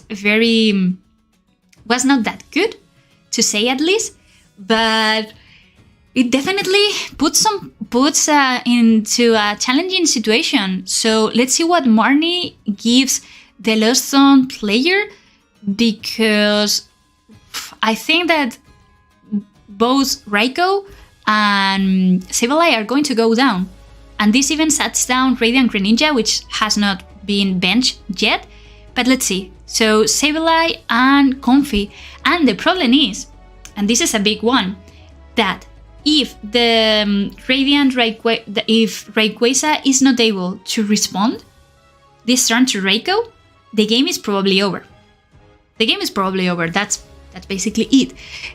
Fortunately, it was so 2 supporters were drawn, Colress Experiment and Raihan. And let's see what is played here. Maybe, well, Colress Experiments gives more possibilities, but Raihan also gives exactly what you need. So let's see. Okay, Flower Selecting, gets an Airballoon, which is very nice. Okay, and getting rid of 1 Battle VIP pass. Now, what's the play? That's the thing. What's the play? How do you get rid? You need to get rid of that Raikou. If you want to win this game, you need to get rid of Raikou. You cannot let that Raikou survive. So they are going for the safe choice. And the safe choice seems to be none other than Raihan. But then, what is the attacker of choice? Is it going to be a Cramorant? Maybe it's Cramorant, right? Because I don't see any other basic Pokemon being able to attack with the hand that they have. So yes, Cramorant is going to be grabbed from the prize cards. Hishuri and Heavy Ball doing its job, which is good. And then at least there is a chance to come back into this game. Still not the best one, but we can say some things. And I think that Boss's Orders has not been used. Okay, so now I would imagine that we are going to see an attack from Flying Pikachu, and that was a nice draw from the prize cards, because now you can be less... You can have more options to attack with your attackers, because of course the Lightning Energy was used. Okay, so Radiant Pikachu attacks. Only 2 prizes remaining for Lugia, 3 remaining for Lost Box. I think that Golres is going to be used. Well, maybe first Oranguru or not. So Golres is going to be used. Easy choices here. So it looks like the 4th copy of Golres is going to be sent to the Lost Zone, as well as the Battle VIP Pass, and what was it? Yes, and the Battle VIP Pass. So prioritizing a way to search Pokemon. And then don't forget that we still have the flower selecting ability that it's probably going to send. Maybe Oranguru could have been used to send a Battle VIP Pass, or maybe that's something that you want to discard with the Quick Ball. Maybe that's it. And then what to do here? What to do here? Because the only attacker that you have in this situation is Sableye, but I don't think that, because there are no energies, is there a way to attack?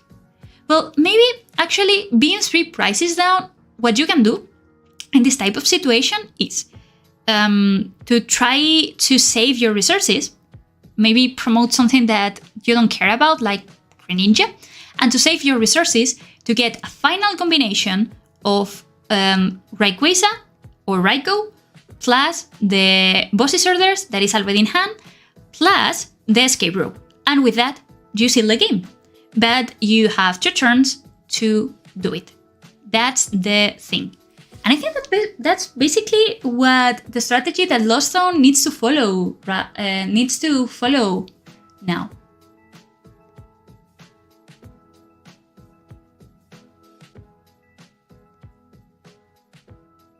So,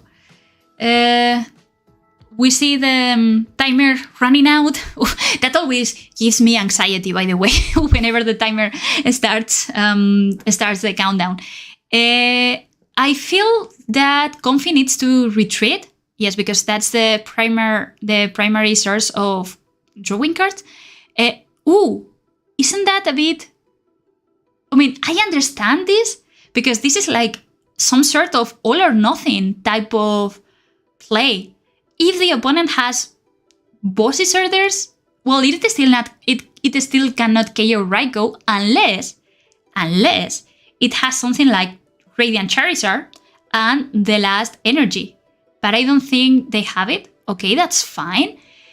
And if they are doing what I think they are going to do, this is going to be very, very smart, which is trying to prevent the combo, or not?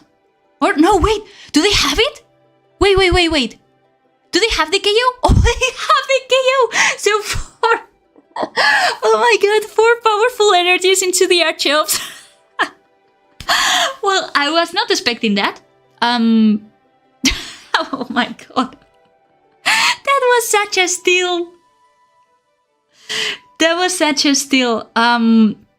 We have been discussing earlier that Archeops is actually a very powerful attacker that can even KO some V Pokemon out of the blue if there are enough energies on the deck.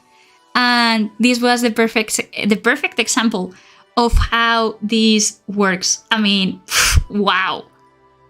I am very, very happy that we are getting to see and to enjoy these amazing finals, because this was definitely something that I was kind of contemplating the bosses orders, but I don't know why. I thought that maybe we would see another attacker, maybe not with Archops, but it would have been easier to target it down with a basic Lugia V or even a Southland, right? But wow.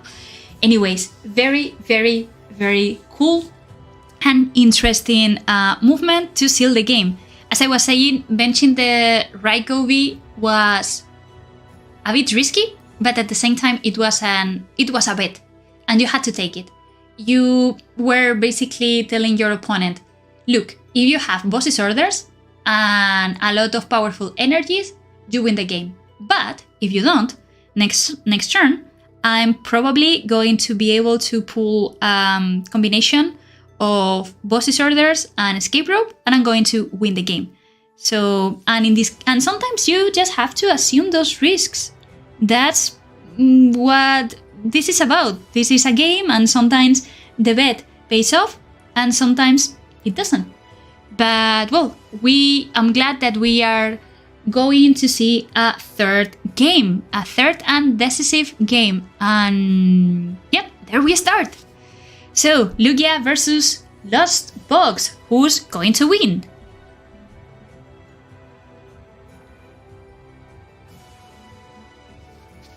So in this case, Lost Box starts, and Sableye is the Pokémon that gets placed into the active position, of course, because it only has, I think, 1 retreat cost. The Battle VIP Pass is going to allow to set up pretty nicely, probably grabbing a couple of Confies.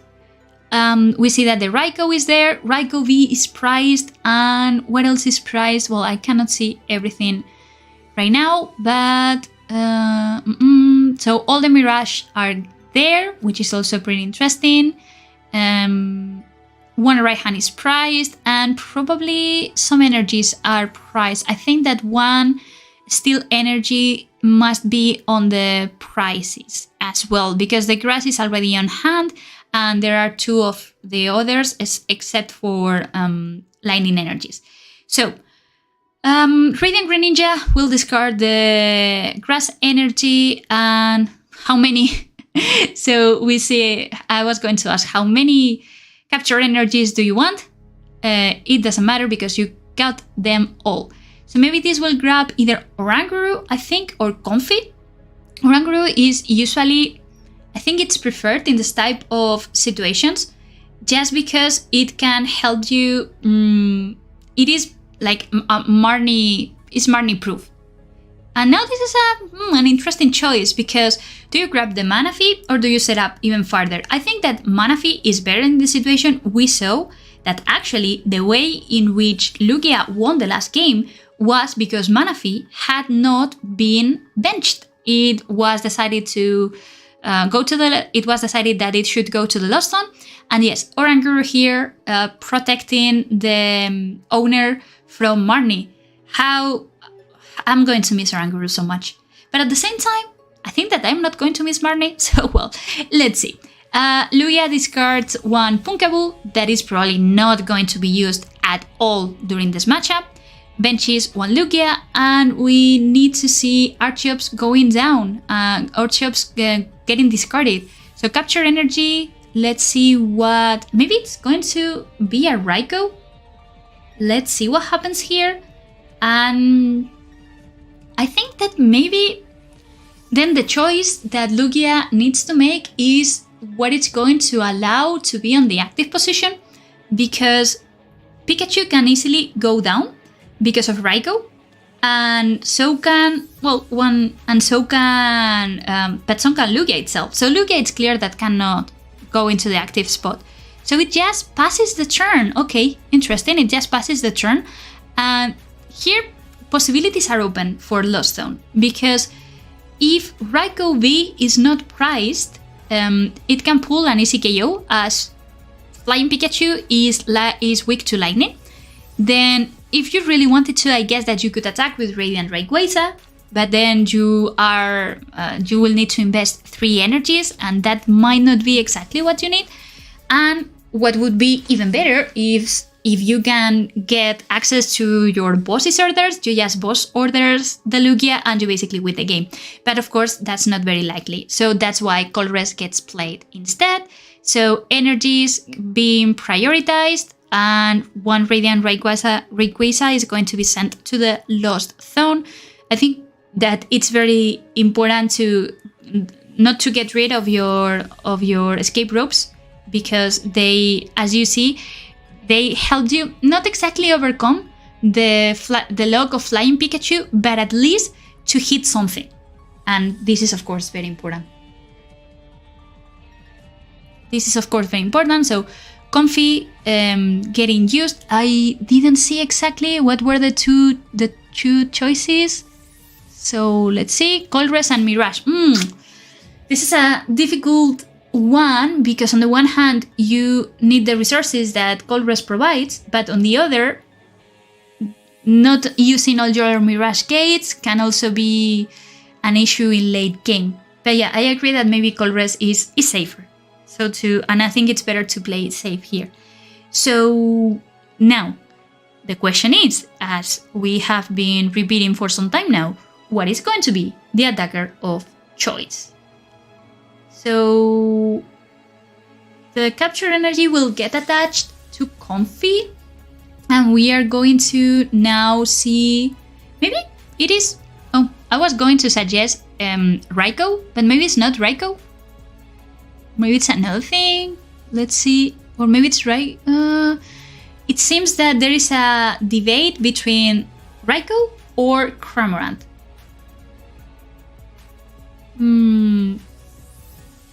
And also deciding whether to bench Cramorant or not. And in the end, it does. So maybe we say a Speed Innocently. Okay, so Speed Innocently and Premade Wisdom protecting the Marnie play still. And we're going to say yes, one attack, and that's it. So probably what's going to happen now is that this Flying Pikachu will never ever evolve, and that's it.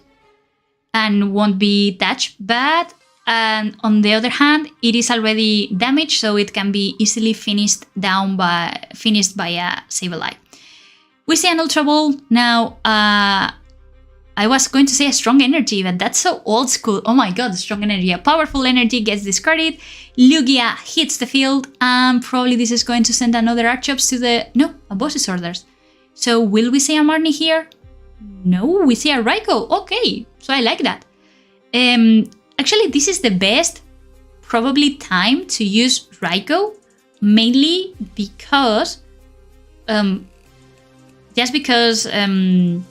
Manaphy is not on the field, and the player has decided to prioritize other attackers and Comfys and things like that instead of Manaphy.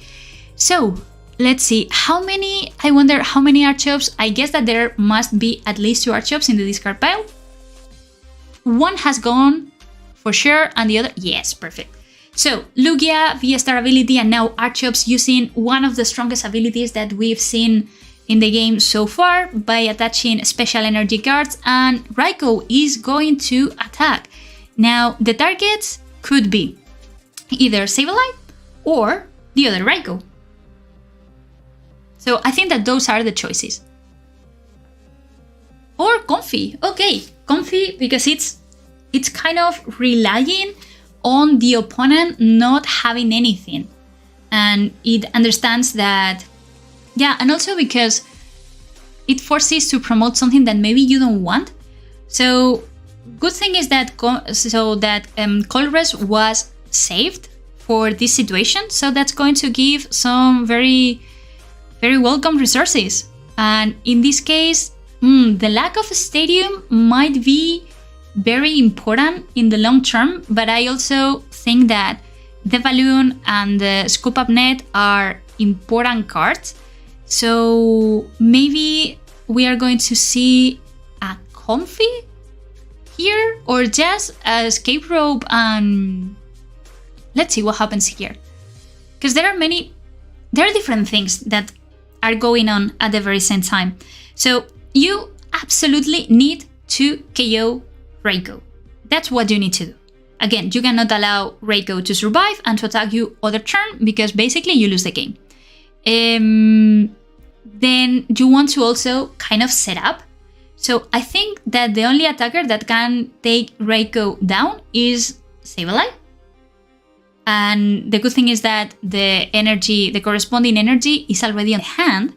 So probably what we are going to see here is flower picking, then an attachment of the tool, a retreat, an attack from Sableye, a Lost Mine, targeting the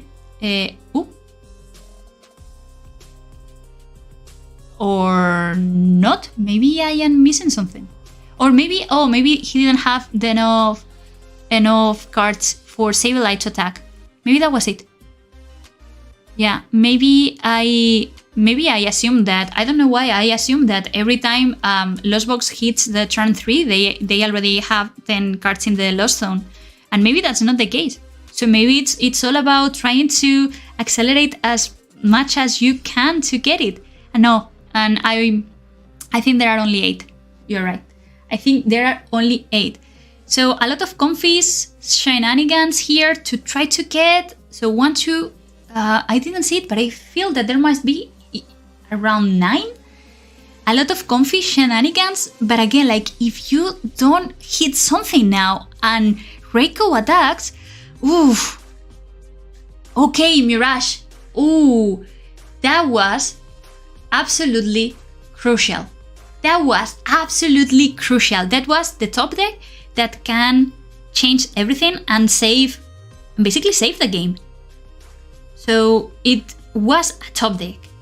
Now I think that they are going to recycle some energies and attack with Reiko.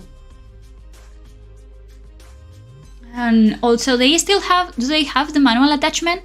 I think they do. Yes, I think they have the manual attachment.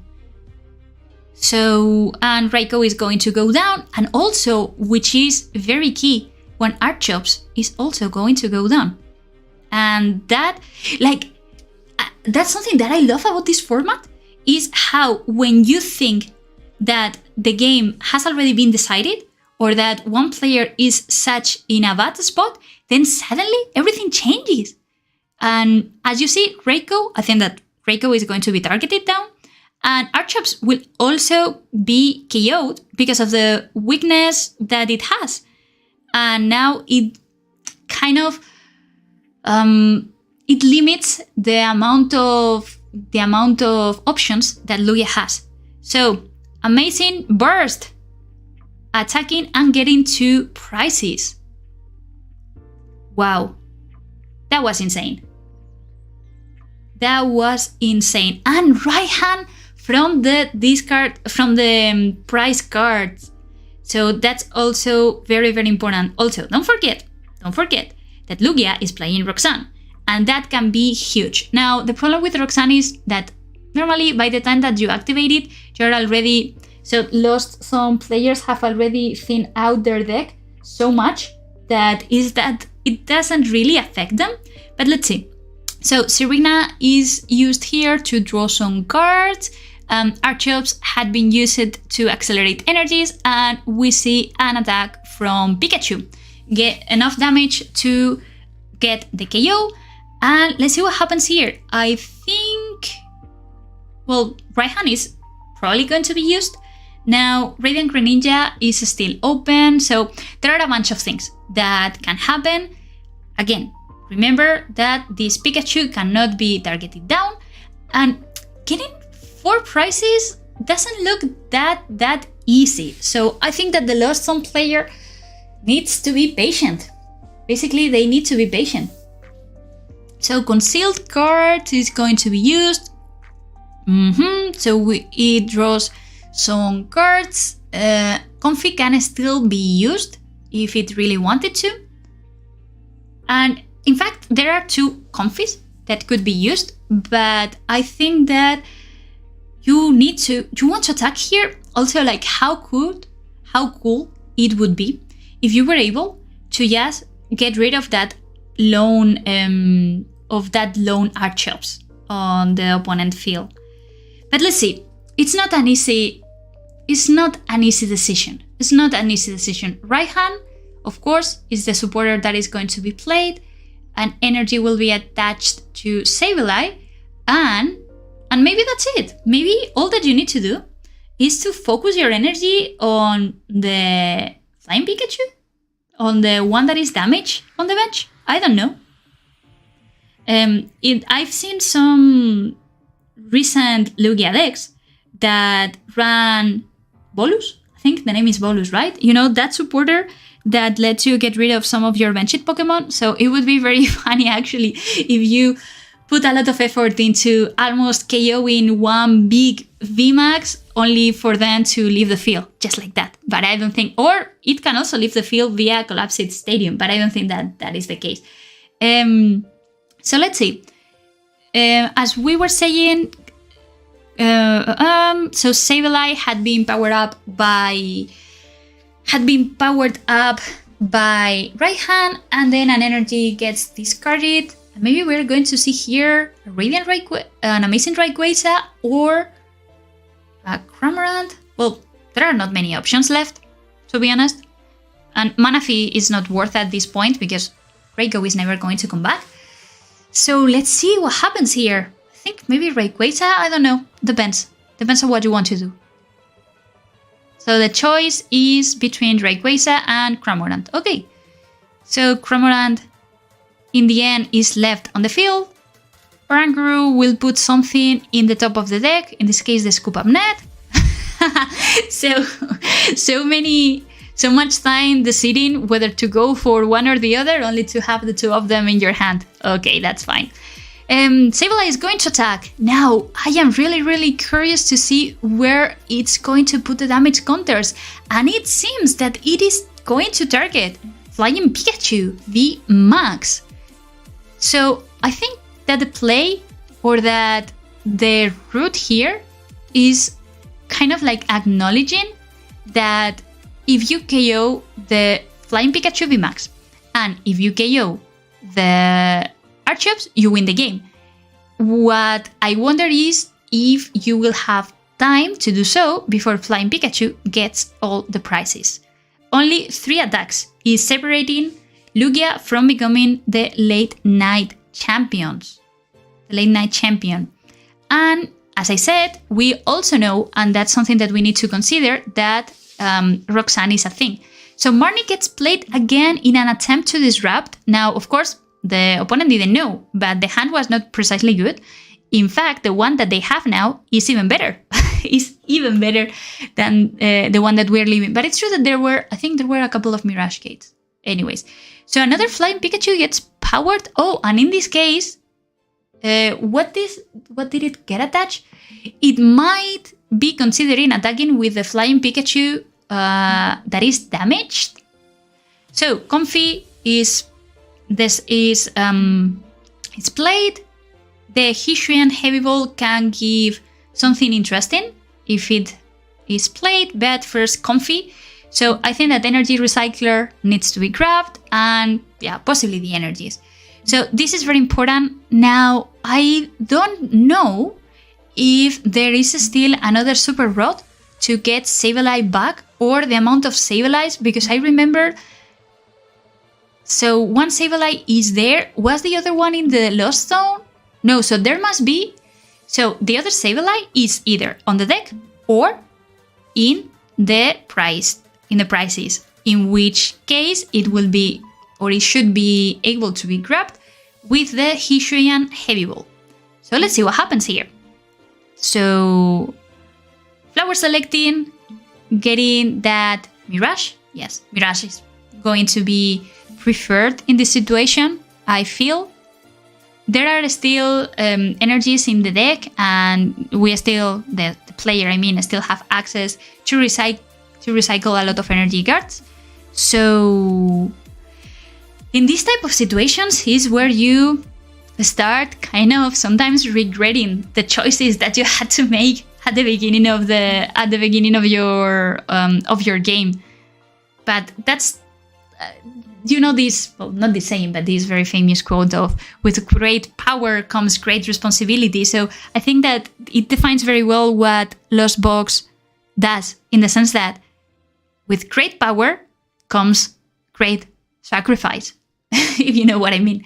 So I think that the energy needs to be picked if they want to attack with Sableye. Only 4 cards remaining, and this is going to get them a Sableye, I would imagine. Yes. So, Boss's Order is priced, and also the Rod is priced. That can be very, very bad. Very, very bad. Because now you can get a KO, and you can get a KO on the Archeops. That for sure. You can, if you really want to, you can get a KO on the Archeops. Prices. How do you get the remaining 3 prices? So a bunch of energies are now back into the deck, and I think that we're just going to see a lost mine. Oranguru would probably save the right hand, if I am not mistaken. Yes, so right hand, another, well, that's good. So another energy that you don't have to worry about. And Sableye is going to attack, and probably, I think that, yeah, I don't know. So it directly goes for it goes for the Flying Pikachu, and it gets the KO. That's more than fine. So it gets the KO. So now the question is, can Lugia somehow avoid Sableye from getting the victory here? We know that they play Roxanne, so maybe Roxanne is what can save them this time. But honestly, all that they need to do is to get Sableye, get an energy, and that's it. So, very tense moments. Very, very, very tense moments. Yeah. I know that this is getting highly favored but for the Lost Zone player. And yes, so basically I think this is GG, because they are going to draw into the right hand, and they have the Mirage Gate, they have Oranguru, they basically have everything. And I guess that if they really want it, they must have 1 escape rope remaining. So they can recycle Sableye if they want, and then use the Mirage Gate to attach some energies to it. So yeah, the game is over. It was well fought by Lugia, but Sableye proved to be very, very, very powerful. So it is attaching the energies to Reiko, and with the Boss's Orders, it can easily target down Archeops, and that's it. The final attack, Lightning Rondo, and we already have the champions. The champion of the European Late Night Series. Woo! Wow. So 2-1. This is a really good example, I feel. Oops, let me put myself where I should. I think this was a really, really good example of how the matchup between Lost Zone and Rayquaza go. It was very interesting to see everything, and I don't know, what do you think about this? I really enjoyed having the possibility to watch all the amazing games that we had in top 8. It's true that if I have had the possibility, I would have loved to see a bit more of diversity in the games, but I understand, and we have been discussing this at the beginning, that this is a Lugia-dominated format, and this time Lugia didn't win, but it was very close to. And also, Lugia can be paired with different attackers that help in different situations. In this case, we saw Lugia with Flying Pikachu. That was a really interesting call to counter Regigigas, and also to counter certain strategies of Lost Box or certain builds of Lost Box. Overall, I really, really enjoyed this. And if you have, of course, any feedback for me and the way that I am casting, this is my first time trying to cast. So you can be as savage as you want. So that's basically it. I'm going to be saying bye-bye. Actually, I haven't drunk anything over the past 3 hours, so I think that I'm going to die of dehydration. But I really hope that you had a pleasant time. By the way, I hope that this is not the last time that you see me casting, especially in the European scene. I know that we had some technical, as I was saying, I know that I messed up a little bit and we had some technical issues at the beginning, but in the end, I am very happy that we got to see practically all the games and that we got to see the finals. I think there were two very interesting decks that faced each other, and I am also happy that the quality of the games that we saw was what we would expect from a tournament as good and as big as the Late Night Series. By the way, in case that you don't know, if you want to participate in the Late Night Series, they are free. All that you need is a BTCGO account, and if you win, you get the chance to compete for a full paid trip to Japan. So how amazing is that? I cannot stress. I would be playing myself, but I decided to be here casting. So again, thanks so much for being here with me and with us. I am going to be now calling it a day. Also because it's quite late for me and I need to. Oh my god! And I actually need to wake up pretty early tomorrow morning. So that's it. I really appreciate all of you. Great finals, and please consider subscribing to the YouTube channel to see more quality content and participate in the Late Night Series because they are very, very fun. So thank you so much. Have a nice rest of the day or a nice night, evening, if it's the case of being in Europe, and I will go straight to get some water and to sleep. So thank you so much and bye bye.